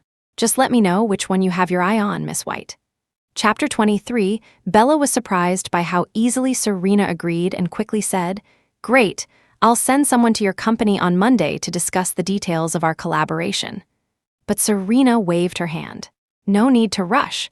Just send me a message whenever you're free, Miss White." Even long after Serena had left, Bella was still in disbelief that she had so easily secured a collaboration with Serena's artists. While the name Nancy combined with the White Group was already a powerful brand, the immense fame and fan base of Howard Entertainment's artists were unparalleled. Henry looked at Bella's happy, dazed expression and couldn't help but smile. "All right, stop looking so goofy. Let's go, my treat. A celebration for getting everything you wanted: career success and ditching the jerk." Bella excitedly grabbed Henry's arm. Let's go, my treat, order whatever you want. CEO White is paying for everything today." Henry patted Bella's head with a fond but helpless look. "I know, CEO White. How about we go for hot pot?" Bella looked down at her attire. Who wears a white evening gown to a hot pot restaurant? So, they first went home to change into casual clothes before heading to the hot pot place. Though Henry seemed like a party animal, he preferred quiet when it came to important matters, so he requested a private room at the restaurant. This was no cheap hot pot joint. The ingredients were top-notch. Even the shrimp paste was handmade from Australian lobster meat. This was the first time Bella had felt so relaxed since returning to the White family and the White Group. Having just dealt with Vivian and Ethan, and with the Sophie perfume brand now on the right track after securing 2 major partnerships, Bella was overjoyed. With work and personal matters settled for the moment, Bella could finally immerse herself in her identity as Nancy and focus on creating perfumes. After all, for a perfume brand to succeed, the product is king. Especially now that Bella had revealed her true identity as Nancy, she couldn't afford to tarnish her own reputation. Although Addiction, the first product launched by Nancy and the White Group, had received rave reviews, Bella was struggling to find inspiration for the next fragrance. Tomorrow was Friday, with the weekend just around the corner. So Bella decided to skip the office tomorrow and give herself a 3-day mini vacation to find inspiration for her new product. Lately, as the new CEO of the White Group, she had been busy managing the new brand Sophie while also trying to establish her authority and win over the staff at the White Group. She was exhausted. She felt like she was thinking about work even in her dreams, which was why she had sought Henry's help. In fact, Henry himself was quite busy but still made time to discuss work with her. Henry never liked to be served while eating, so he declined the waiter's offer to cook the food. Throughout the meal, Henry was the one adding ingredients to the pot, while Bella sat back like a queen, focused solely on eating. After a satisfying meal, Bella was clearly not ready for the night to end. She asked the man across from her, "Henry, aren't you usually the one with the most plans? How are you so free today, even showing up at Ethan's engagement party and now having dinner with me?" Chapter 24. Henry smiled, seemingly nonchalant. "Anything concerning my lady, Bella, is my business. Naturally, no one else compares. All other plans have to take a backseat." Bella took it as a joke and didn't think much of it. "Where are you usually at this time of night? A club or a bar?" Henry couldn't help but laugh. "Bella, what kind of person do you take me for? At this time, I'm usually talking serious business." Bella pouted, clearly skeptical. "Don't they all say young Master Lancaster loves places like these? Whenever I used to look for you, weren't you always saying you were at a bar? You think I go to a bar just to drink? There's a lot more to it than that." "Well, I want to go to a bar tonight. Do you have any plans? Or any recommendations? I've never been to one of those places." Hearing Bella's words, Henry raised an eyebrow, clearly surprised. "What's gotten into you today? I used to drag you and you'd never go. Why the sudden interest?" Bella was only 25. In her 20-plus years, she had always been the most well-behaved and obedient one. Bella was the classic other people's child, the so-called good girl. For the past 25 years, she had never set foot in a bar or a club because to the old Bella, those were places for good-for-nothing rich kids. Bella had always been prim and proper, but she never expected that at 22, she would do the most rebellious thing of her life. That year, she gave up her status as the heiress to a fortune just to marry the man she loved. But even during her 3 years of marriage to Ethan, Bella had never been to such places. Firstly, Ethan himself disliked socializing. He was always arrogant towards everyone, for reasons unknown. Secondly, Ethan would never have taken Bella to meet his friends, because in Ethan's mind, Bella was not presentable. Why would he take her to see his friends? Ethan's few friends only knew he had a considerate wife at home, but they had never seen him bring her out. His friends often teased him, saying he was hiding a treasure, unwilling to show her off. Was she that precious? But when Ethan heard these words, he would frown. "Hiding a treasure? Is she worthy? I just saw her as powerless and easy to control. She's nothing more than a decoration at home. She's not good enough to catch my eye. I married her only to appease my mother. After considering all aspects, she was a suitable candidate. I have no feelings for her." Chapter 25. 3 years ago, when Bella announced she was going to marry Ethan, everyone was shocked. The young lady who had never even been in a puppy love relationship wanted to marry a man who didn't love her, right after graduating from college. At the time, everyone around Bella tried to dissuade her, with her father, Quentin White, being the most shocked of all. Quentin adored his daughter and had always been proud of her because she was well-behaved, sensible, and exceptionally smart since she was a child. He never imagined that Bella's first act of rebellion would be so monumental. Quentin knew Bella's personality best: stubborn, competitive, and determined to achieve her goals. No one could stop her once she set her mind to something. So, with a heavy heart, Quentin let Bella go, allowing her to give up her position as a wealthy heiress and a promising future to become a housewife in the Montgomery family. But Quentin could never have imagined that the once favored child of fortune, Bella, would spend 3 such humiliating years in the Montgomery household. After Bella left the White family, Henry started going to bars more frequently.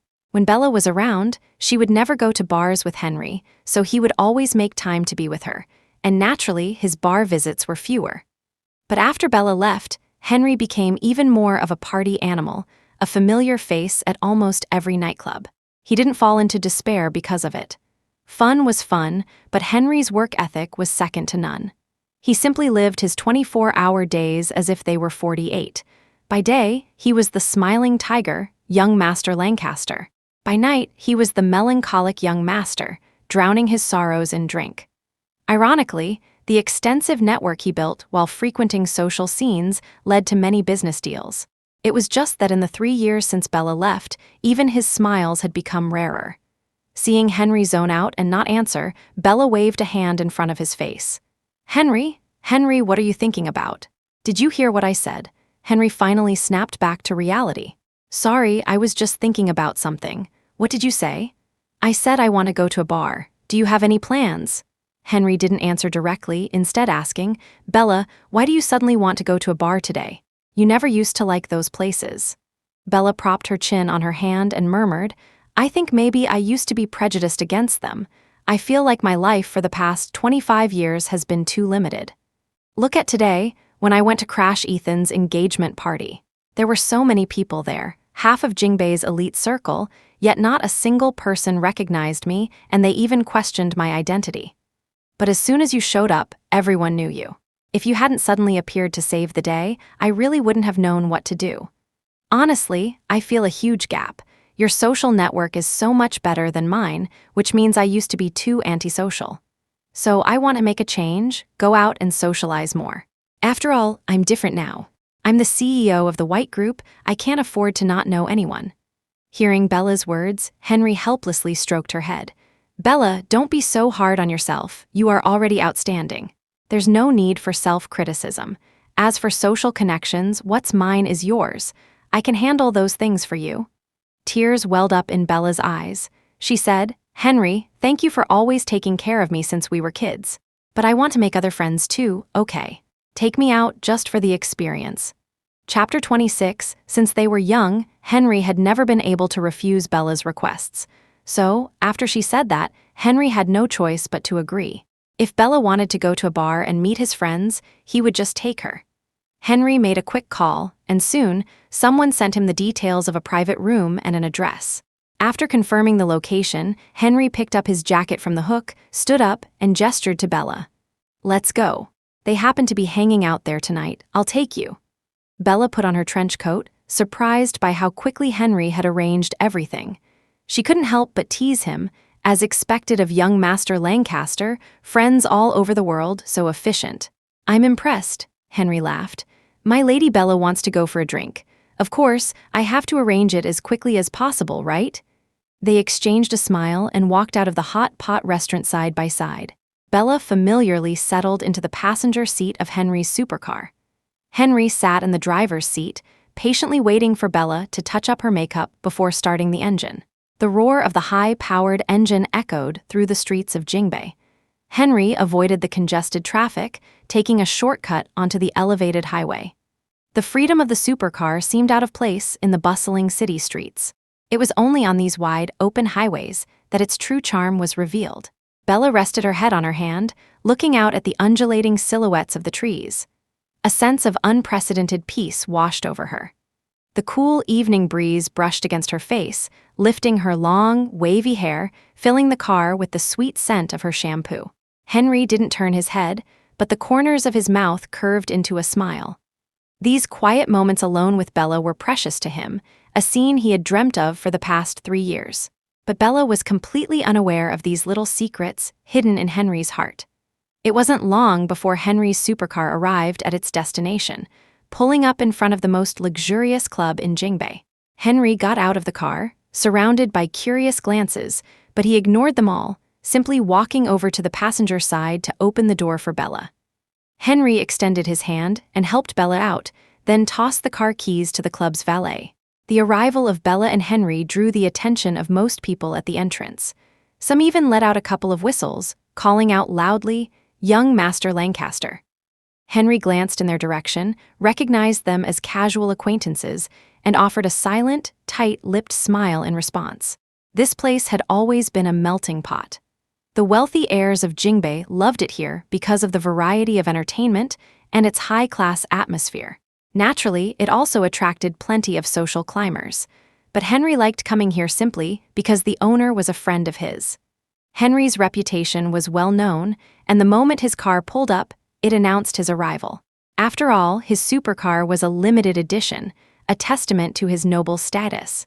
As Henry and Bella approached the entrance, a doorman was already opening the door for them. The high decibel, explosive music hit them full force. Many eyes in the hall turned to the newly arrived Henry and Bella. Chapter 27, the indoor lighting was dim. As Bella curiously looked around, she instinctively moved closer to Henry, grabbing the corner of his coat to avoid getting lost. What Bella didn't notice was that the moment Henry walked in, the gazes of many women in the room were fixed on him, like predators spotting their prey. However, since Henry had brought Bella with him tonight, they wouldn't dare to approach and make a fool of themselves. But Henry did notice the look some men were giving Bella. He took Bella's hand from his coat, intertwining their fingers, and then shifted his body slightly to block their leering gazes.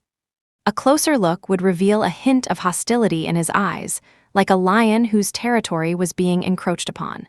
Under her trench coat, Bella wore a sleeveless white bodycon dress, her long legs now on full display and catching everyone's eye.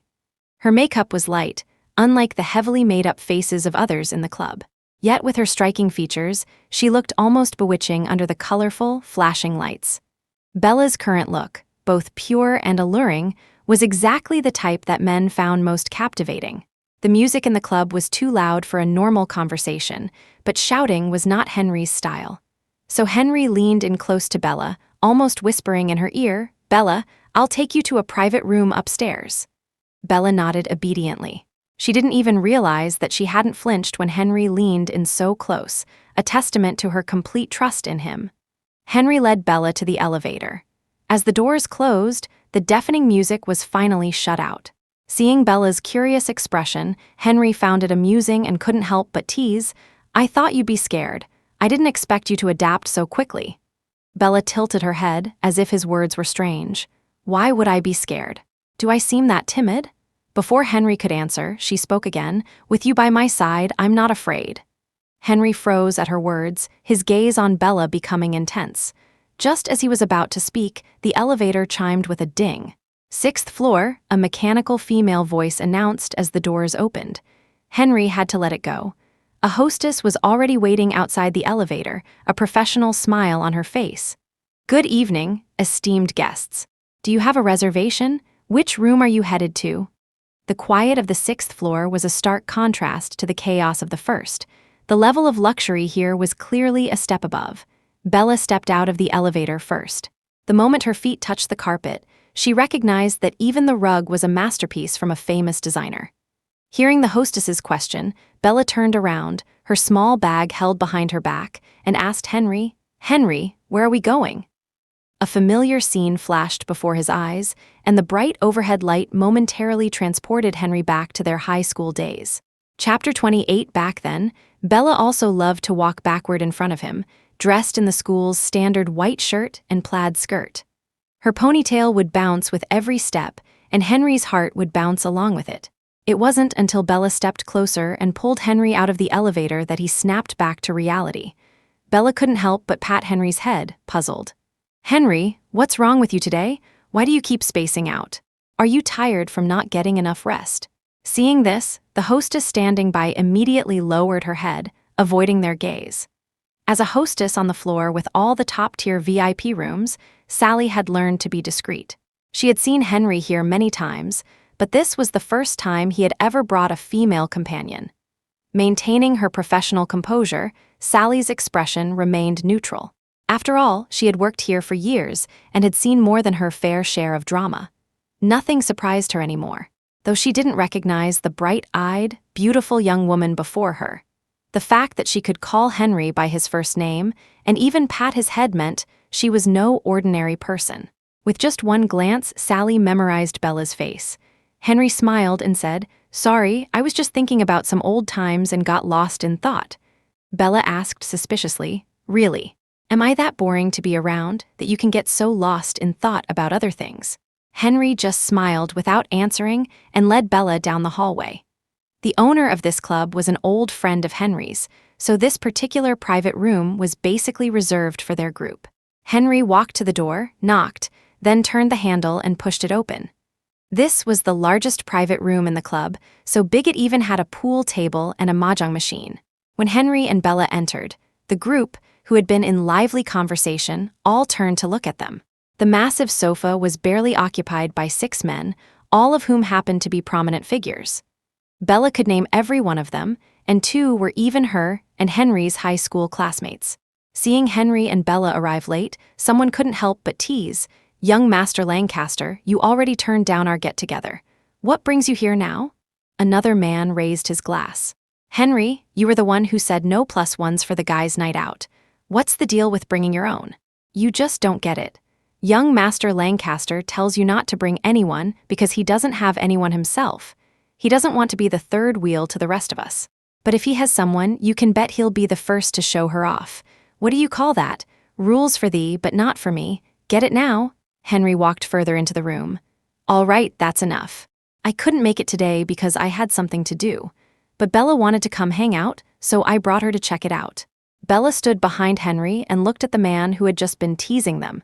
She recognized him. His name was Chase Shaw, and he was a high school classmate of hers and Henry's.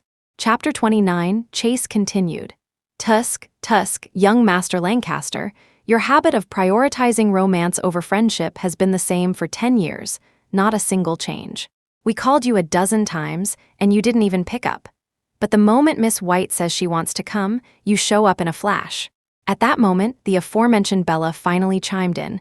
"Hello everyone, I'm Bella. I'm sorry for intruding like this."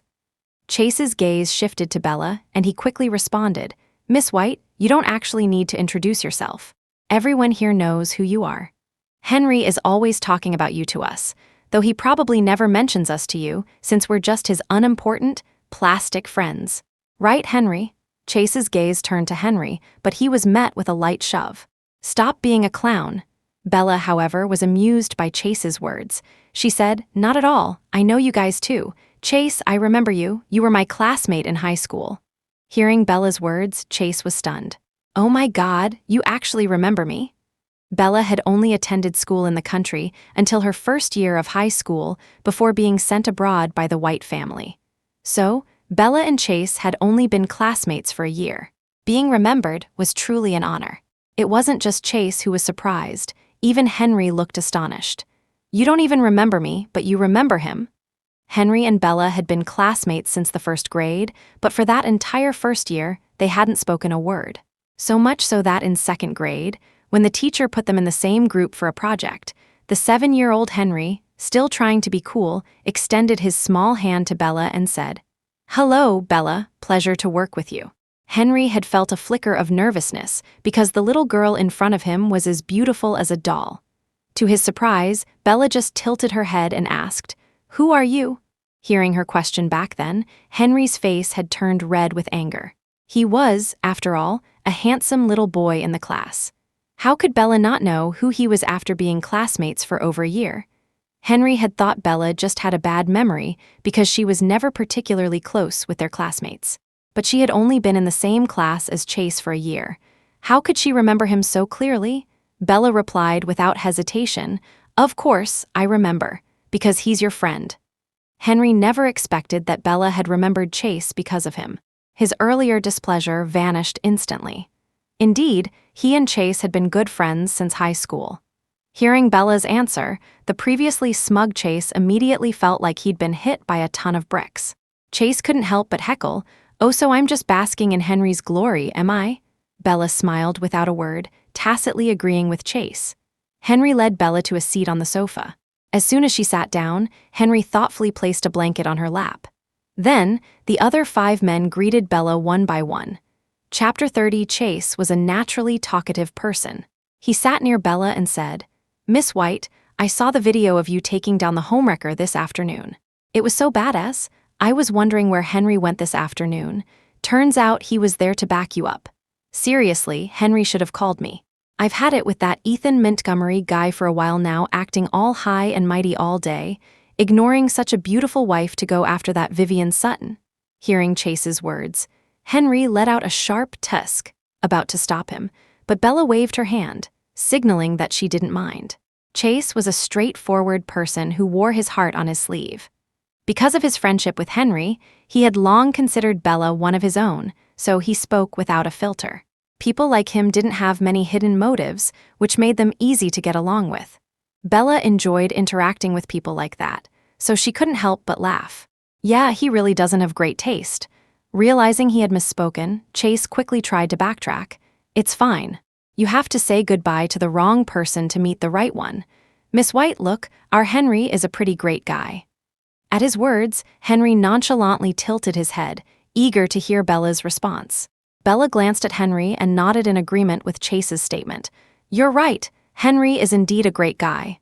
Sensing a chance, Chase seized the opportunity to add more fuel to the fire. Miss White, you have no idea. In the 3 years you were away, Henry was not quite himself. Henry not being himself? This piqued Bella's curiosity. She asked, "Oh, how so?" Chase said mysteriously. "Miss White, you don't know. For the first few months after you married Ethan, Henry was constantly drunk, looking absolutely heartbroken. Then something must have snapped in him.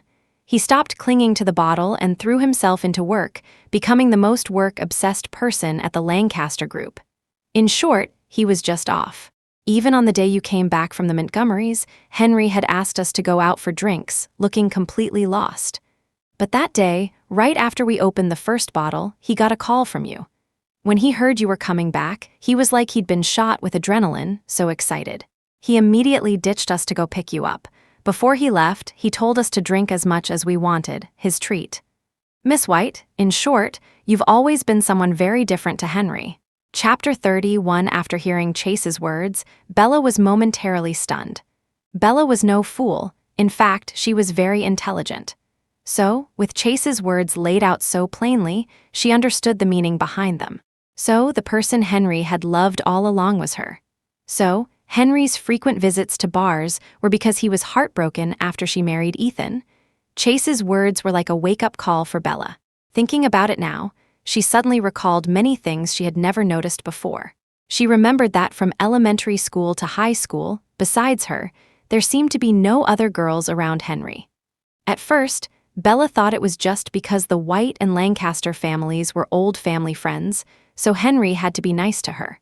Moreover, Uncle Lancaster was very fond of her and always told Henry, as the older brother, to take care of his younger sister.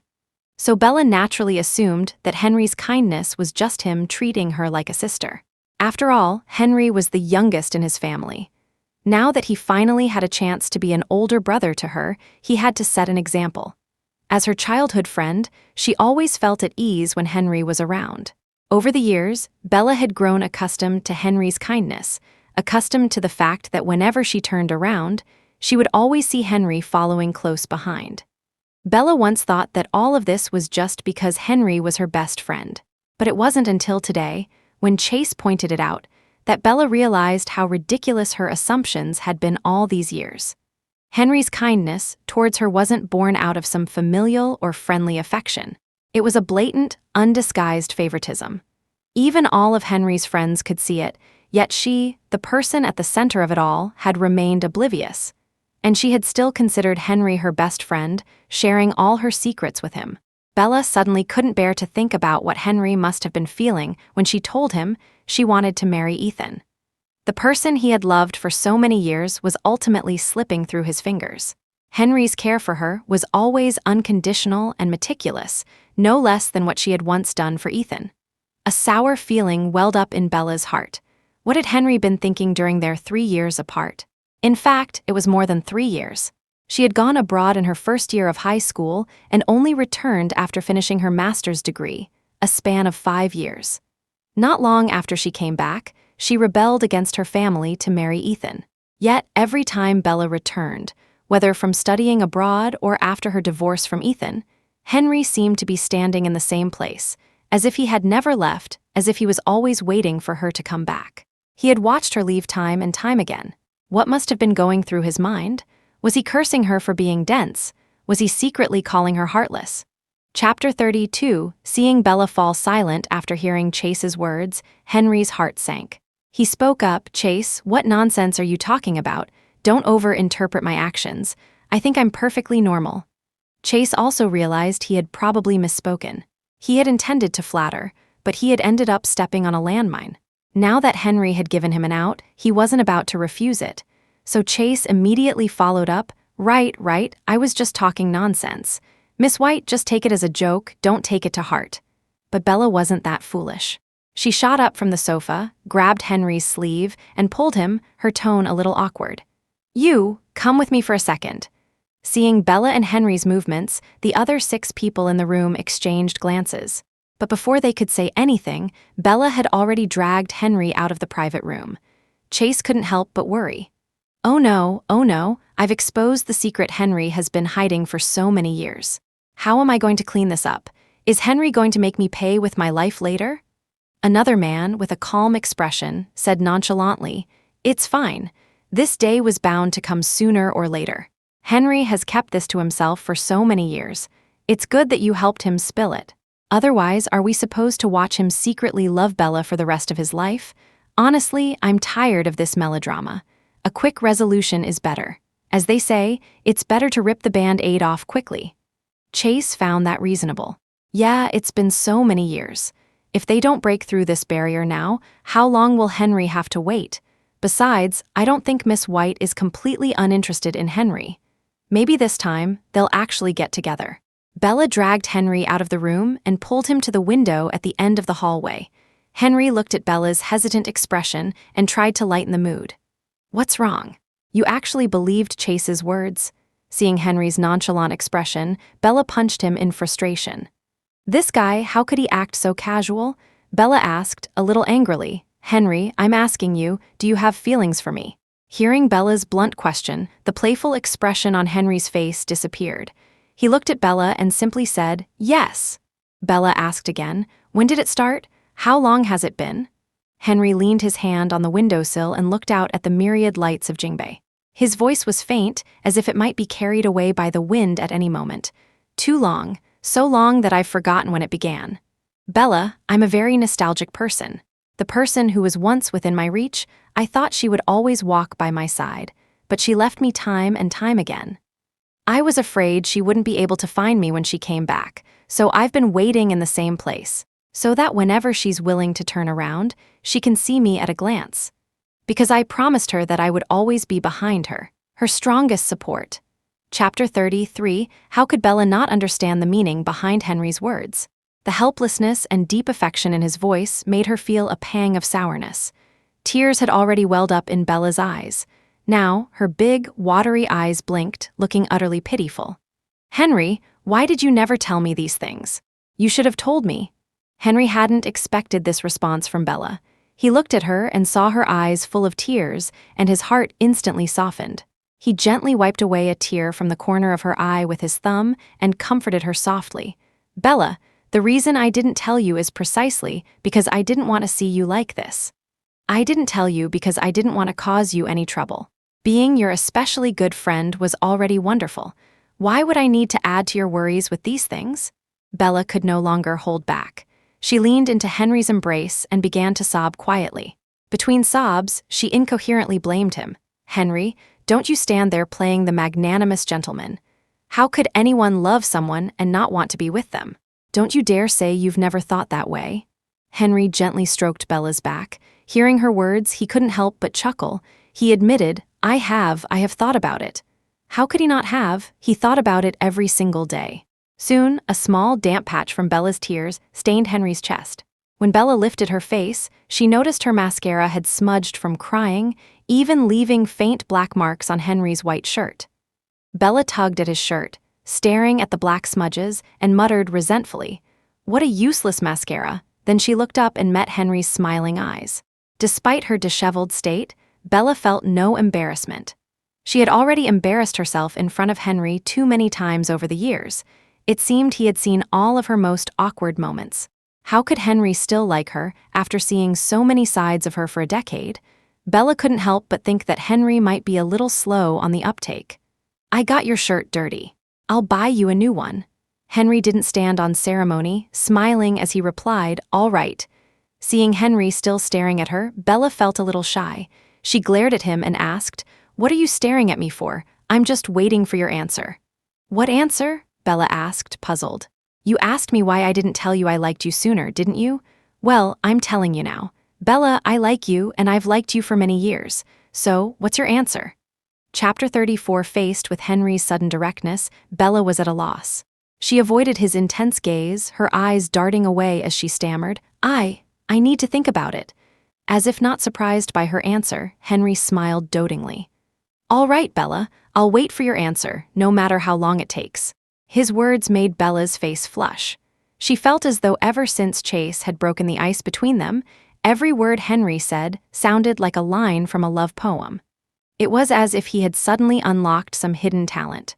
Was this the same sarcastic and carefree Henry she knew? So Bella left the window and said, I'm going home. Henry teased, What's wrong? Weren't you here to socialize and have a drink? Why are you going home already? My makeup is ruined. I'm not drinking anymore. With that, Bella headed for the elevator. Henry pulled her back, signaling for her to wait.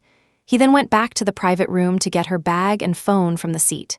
When Henry walked in, the 6 men in the room fell silent, their eyes all fixed on his expression. From what Chase knew of Henry over the years, his current demeanor suggested he wasn't in a bad mood, but he certainly wasn't in a good one either. So Chase still felt a little intimidated, afraid of saying the wrong thing and upsetting the young master. Henry picked up Bella's phone and bag, then looked at the group of people staring at him expectantly. What's with you guys? Did you all go mute when I came in? I'm taking Bella home now. I'll treat you all next time. Just pretend I was never here, you guys carry on. Seeing that Henry hadn't mentioned what they wanted to hear, Chase grew anxious. Wait, Henry, you and Miss White were out there talking for so long. Did anything come of it? Henry pursed his lips and said faintly, Well, she said, she needs to think about it. That night, after getting home, Bella had intended to work for a while, but whenever she was quiet, Henry's face would pop into her mind. It was impossible to work in this state, so she had no choice but to take a shower and go to bed. But lying in her own bed, she tossed and turned, unable to fall asleep. She had never imagined that one day Henry would confess to her. Now, suddenly having to consider a different kind of relationship with him, she felt a little flustered. In truth, from any angle, Henry was flawless. Henry was the only person in Bella's life who knew all her secrets, including the fact that she was the famous perfumer Nancy. Before Bella publicly revealed it at Ethan's engagement party, Henry was the only one who knew she was Nancy. His family background was comparable to hers. He was handsome, had a good personality, and apart from her, he never looked at another woman. He would accompany her in anything she did, was incredibly attentive, and her father adored him. Even in work, he could offer her significant help and advice. All in all, Henry seemed to outshine Ethan by a mile in every aspect. Bella suddenly fell silent. So, having known someone as wonderful as Henry for so many years, how on earth did she end up falling for Ethan, the jerk who used her and let her be the third wheel? When Bella had been in love with Ethan, she had thought she would bring this man, who seemed to be high on a pedestal, down to earth. But Bella later discovered that he was just an illusion, a reflection in the water, one of the most unreliable things in the world. Chapter 35. Bella didn't know how long she lay in bed with her mind racing before she finally drifted off to sleep. The next morning, Bella woke up in her large bed, stretched, and pulled open the curtains. A thin layer of sunlight bathed the outside, a rare spell of good weather for late autumn. Seeing this long-awaited warmth, Bella's mood brightened. The development of Sophie's new perfume series had been shelved for too long. Addiction, the fragrance she had launched under the name Nancy, was already starting to feel a bit dated. So, her top priority was to innovate quickly. After all, the entire burden of research and development rested on her shoulders. She wore many hats, and the weight on her was heavy. Especially since this would be the first new product she launched after revealing her true identity. She couldn't afford to tarnish Nancy's reputation, could she? After freshening up, Bella planned to head to her exclusive perfume lab, but after a moment's thought, she sent a message to Henry. Bella, morning, are you busy today? Henry replied almost instantly. Good morning, what's up? You've already made up your mind after just one night? That's faster than I expected. Seeing Henry bring up the matter of her decision, Bella blushed even through the screen, as if she could hear his teasing voice in her ear. Bella, I haven't decided, but I'm going to the lab today to look for inspiration. Henry, so what Miss Nancy means is she'd like to invite me to join her. Though it was a question, Henry's tone was one of certainty. Caught so red-handed, Bella felt a little embarrassed and replied with just one sentence. The lab locks at 10 sharp. Come or don't. Then, Bella put down her phone and started getting ready to leave. A moment later, Bella's phone screen lit up with Henry's reply. "Got it, Bella.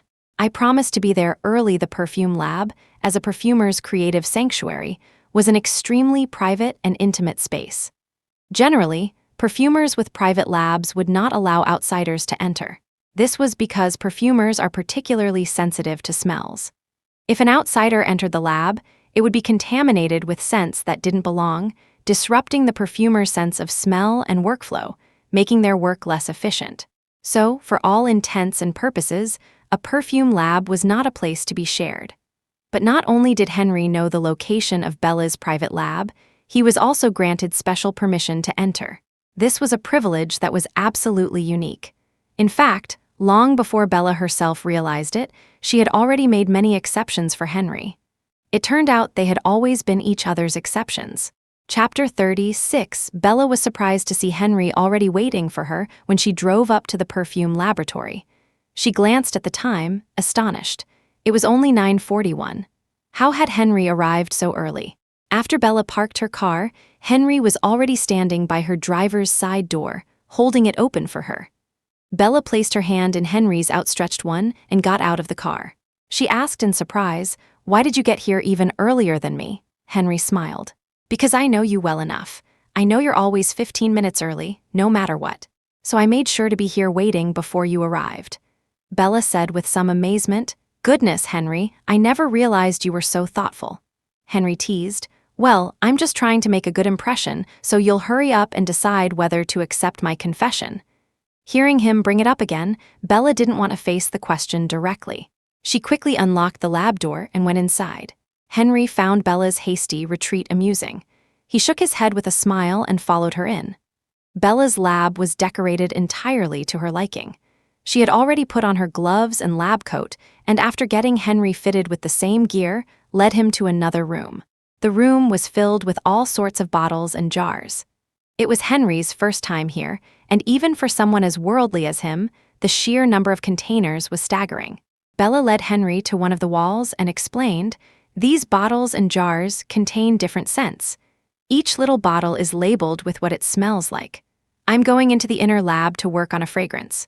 While I'm gone, could you pick out a few scents you like and bring them out? I'll take a look when I'm done with my experiment, okay?" Bella was a bit spoiled by Henry, so she rarely asked for his opinion because he would always go along with her wishes. So when Bella actually asked for his input, Henry obediently replied, "Okay." Just as Bella was about to leave, Henry called out to her again, "Bella, how should I choose? Do I just pick any scent I like? I could probably pick dozens." Bella patiently explained, "I usually use a method of association. For example, what does summer smell like to you? You can even try to capture abstract concepts. Like, what do you think love should smell like? Or what a person you like should smell like? Anyway, you can pick a few. It's not guaranteed that all the chosen scents will blend well together. But a perfume has top, middle, and base notes and can be a mix of up to 10 different scents, so you can choose several." As Bella spoke, Henry propped his head on his hand and watched her. Seeing his expression, Bella gave him a light tap and asked, "Are you even listening to me? By the way, everything here is my treasure. If you knock over any of my bottles or put the wrong cap on, I might just have to break up with you." Henry nodded, looking as obedient as could be. "Got it, Professor Bella." Chapter 37. Henry's directness made Bella's heart race and her face flush. She quickly fled the scene, rushing into the inner lab to begin her work. Lately, Bella had been so busy with matters at the White Group that it had been a long time since she had been in her lab. As Bella stroked the familiar equipment, she felt a long-lost sense of belonging. Every time she created a perfume, a profound sense of tranquility would wash over her. Unlike the fast-paced and volatile world of business, the art of perfumery required a calm and steady mind. This kind of artistic creation demanded complete immersion and enjoyment to produce outstanding work. Bella's breakthrough creation, Love Actually, was blended when she had just fallen for Ethan. Intense emotions can stimulate one's artistic senses, and it was then that Bella created the globally sensational Love Above All. Her comeback piece, Addiction, had a Chinese name that meant addiction, evoking a lingering emotion that was captivating and obsessive. This time, however, Bella wanted to create a piece with a touch of bittersweetness, like the declaration of a poignant, secret crush. She tinkered in the lab for a long time, finally producing a small bottle of pale orange liquid. This was probably the most challenging piece Bella had ever created. She adjusted the top and base notes countless times, tweaking the formula and ratios to achieve the perfect balance she envisioned. After 17 adjustments, Bella dabbed a drop of the final product onto a scent strip, waved it, and took a whiff. A satisfied smile finally graced her lips. Bella was confident that once this creation hit the market, it would surely surpass her previous work, Love Actually. She decanted the liquid from the experimental vessel into a perfume bottle, then tidied up her messy workspace. Just moments ago, she had already named her new creation Crush. Crush, a love that is passionate yet shy, fleeting, a crowded room, a love at first sight. Bella's lab was fitted with two-way glass, so as Henry was choosing scents outside, he could see Bella's busy figure inside. Henry was a very decisive person. Once he figured out the arrangement of the scents, he quickly picked out the ones he liked. He categorized the scents he wanted, opening each one to smell it, then placing the ones he didn't like as much to the right and his favorites to the left. This made the process highly efficient. If Bella had been there, she would have marveled at how Henry, the top science student of their year, could apply his logical thinking even to such a simple task. So, in just 25 minutes, Henry had already completed the task Bella had given him. When Henry looked up from the array of bottles, he saw Bella, brows furrowed, carefully adding drops of colored liquid into a test tube. They say that people are most captivating when they are focused, and Henry thought that was absolutely true. Bella was already fair-skinned, and the white lab coat she wore made her look even paler. Perhaps because she had woken up early or because she was here to create a perfume, Bella wasn't wearing any makeup today. Her bare face made her look even younger. She wore clear safety goggles, her brows knitted in concentration as she adjusted the fragrance's ratio. Henry put the extra bottles back in their original places, then sat down, propping his head on his hand, and just quietly watched the busy Bella in the lab. Apparently, the scent she had created wasn't to her satisfaction, as she was now frowning and readjusting the formula. Henry watched her quietly, as if he could never get enough. By the time Bella finally finished and came out, it was already past lunchtime. Henry had wanted to order some food, but he knew Bella never ate in the lab, and he didn't dare to interrupt her, so he just waited silently outside. It wasn't until the clock hands pointed to 1:30 in the afternoon that Bella finally emerged from the lab, holding a small bottle. She looked overjoyed, her expression radiant as she looked at Henry. "Henry, I did it." Chapter 38. Henry looked at Bella's sparkling eyes and couldn't help but smile. "Yes, Bella, I knew you could do it. Henry, I want you to be the first person to experience this perfume." As she spoke, Bella took Henry's hand and sprayed a pump of the fragrance onto the back of it. The pale orange liquid trickled down the back of his hand. Bella looked at him expectantly, gesturing for him to take a sniff. Henry brought his hand to his nose, and a delicate fragrance filled his senses. The initial scent was slightly sour, the middle notes seemed a bit tart, but the base notes were full of sweetness. "Well?" Bella asked eagerly. Henry, as if deliberately teasing her, smoothed the liquid that was about to drip onto the floor over his hand before finally saying, "Bella, you are a genius at perfumery." Bella had received countless compliments and praises throughout her life. She had become so desensitized to such flattery that she would usually just offer a polite smile. But for some reason, Henry's praise felt incredibly satisfying. Perhaps it was because people like Henry, being so outstanding themselves, rarely complimented others. Bella raised her eyebrows with a touch of pride. "Of course, don't you know who I am?" She placed the perfume bottle in her special refrigerated storage and said happily, "Henry, you know, I had specifically set aside 3 to 4 days to come to the studio to find inspiration. I haven't had any good ideas lately, so I made sure to leave extra time. But I can't believe I created such a satisfying piece on the very first morning. It seems like fate is on my side. I believe that in time, Sophie will become the #1 perfume brand in the country." When you like someone, seeing them happy makes you happy too. So seeing Bella in such a good mood, Henry's own spirits lifted. "Bella, are you hungry? It's already past lunchtime."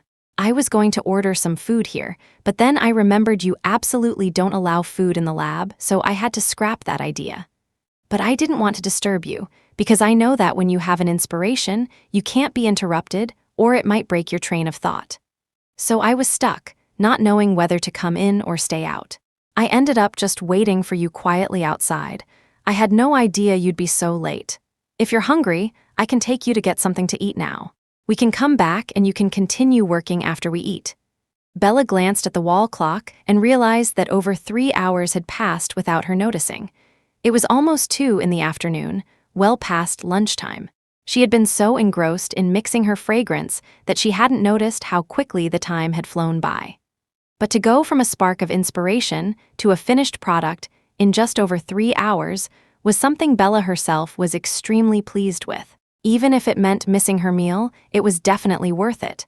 Bella had eaten a big breakfast, so she didn't feel particularly hungry at the moment. "I'm not actually that hungry," she said.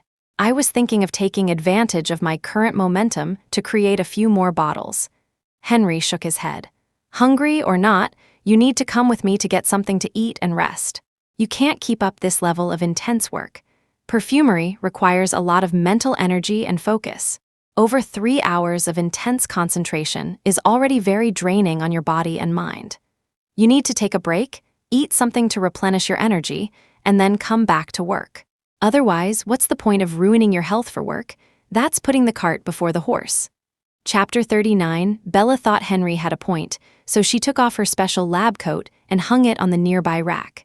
As she walked past the spot where Henry had been sitting, she noticed that he had neatly arranged the scent vials he had chosen on the table, each one in a perfect row.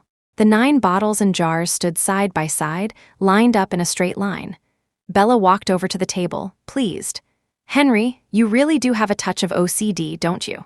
Even these little bottles are arranged in a perfectly straight line." Then, like an inspector, she carefully checked to see if any of the other bottles and jars were out of place.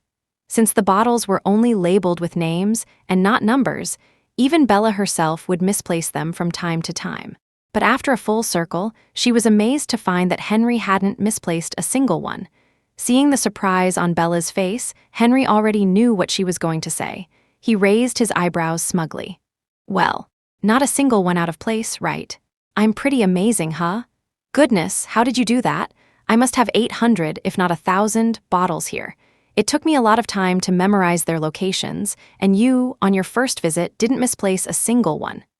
Henry took Bella's hand and started leading her out. "That's a secret I'm not telling you. Let's go, time to eat." Since Bella needed to return to the lab after lunch, they didn't go to a restaurant far away, just found a decent-looking place in the nearest shopping center. It wasn't until they were seated that Bella realized they had walked into a couple's restaurant.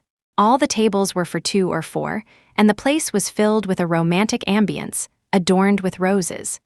When Bella opened the menu, she saw it was filled with various couples' set meals. If this had happened before, Bella probably wouldn't have thought much of it. But since learning about Henry's feelings for her yesterday, she had become sensitive to words like couple. It seemed she wasn't quite ready to accept the shift in her relationship with Henry. So Bella randomly pointed to the best-selling set meal on the menu and said, "Let's just have this one." Then she quickly handed the menu back to the waiter, not even letting Henry see it. Seeing Bella's unusual behavior, Henry was puzzled. "Bella, what's wrong? You won't even let me see the menu." In fact, Henry had already figured it out. When they walked in, he had noticed the restaurant had no name, but seeing that all the customers were in pairs, he realized it must be a couple's restaurant. Knowing that Bella had walked in unintentionally, Henry didn't have any other thoughts. It was Bella who seemed strange after realizing it was a couple's restaurant. Henry couldn't help but find it amusing. "Bella, did yesterday's events put too much pressure on you? In the past, you wouldn't have cared about walking into the wrong restaurant." Now that her thoughts were exposed, Bella had no choice but to confess. "Well, I even had trouble sleeping last night. Henry, honestly, I've never thought about what it would be like for us to be together, so I might need some time to process this." Bella's words were direct, but Henry cleverly caught the main point. Bella said she needed time to accept the change in their relationship, but she hadn't expressed any rejection.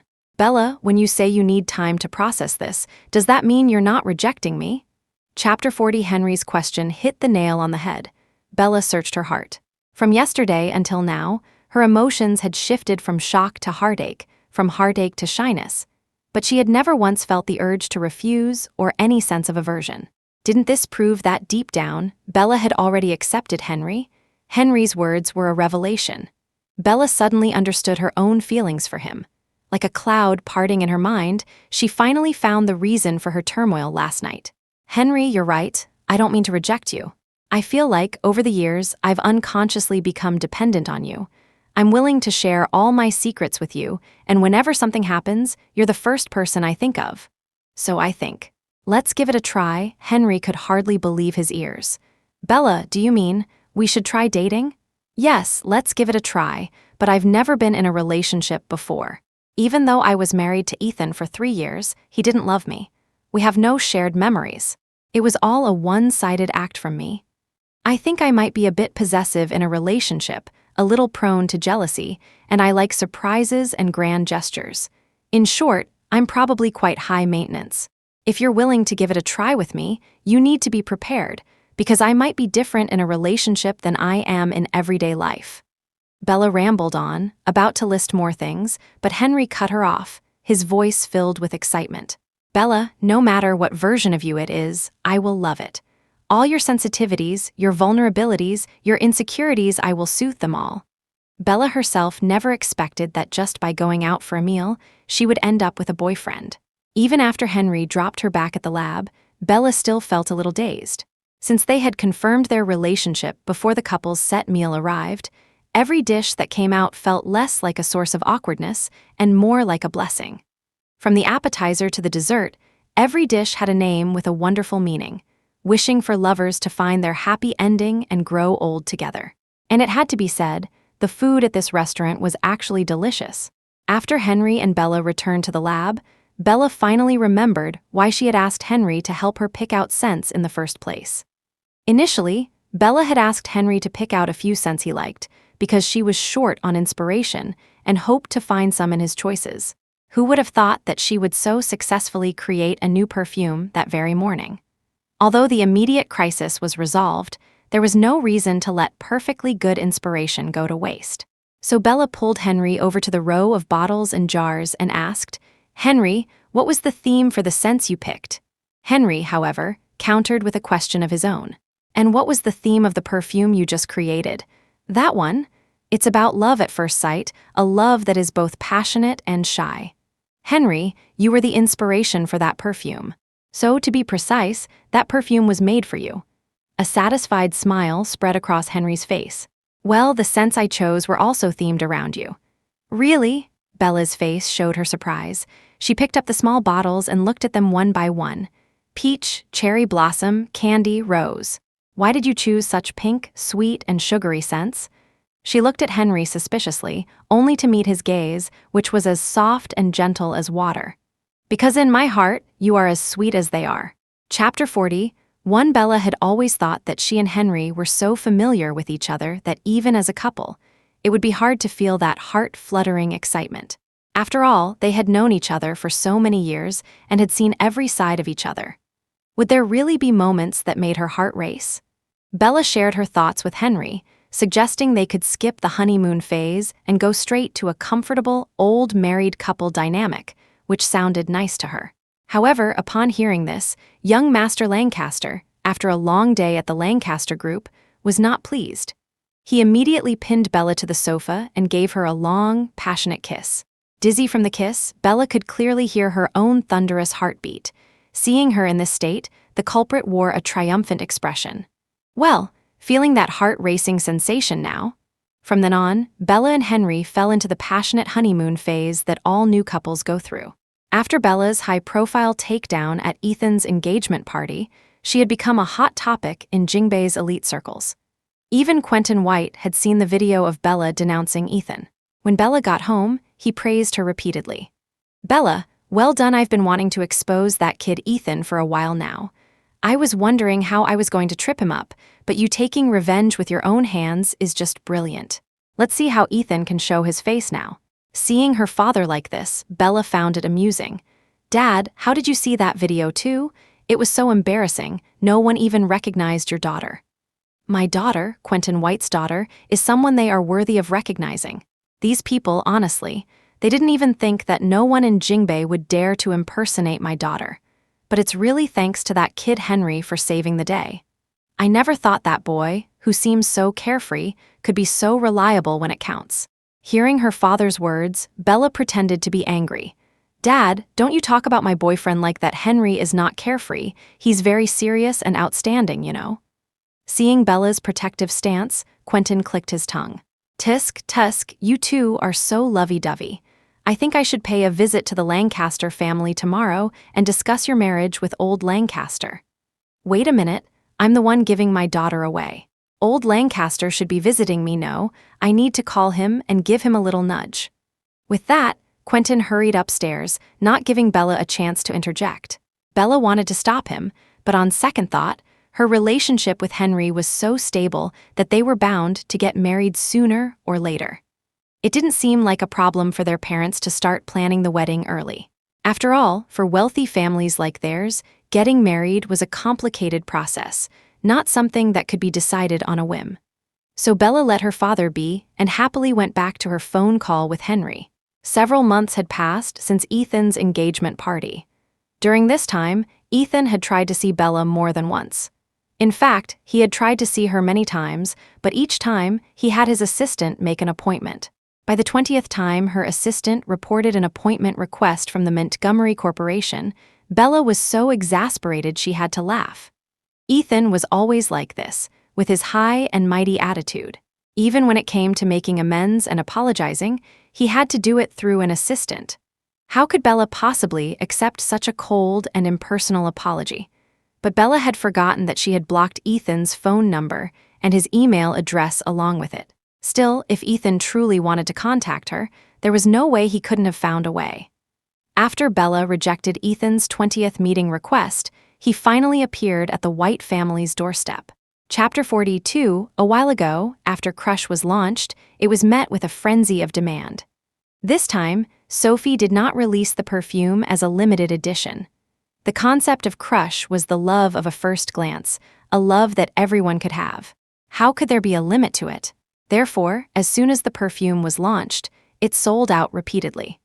This led to Bella often working overtime to handle matters related to the Sophie brand. At 8 in the evening, with the moon already hanging high in the sky, Bella finally returned home, only to see a figure standing at her gate from a distance.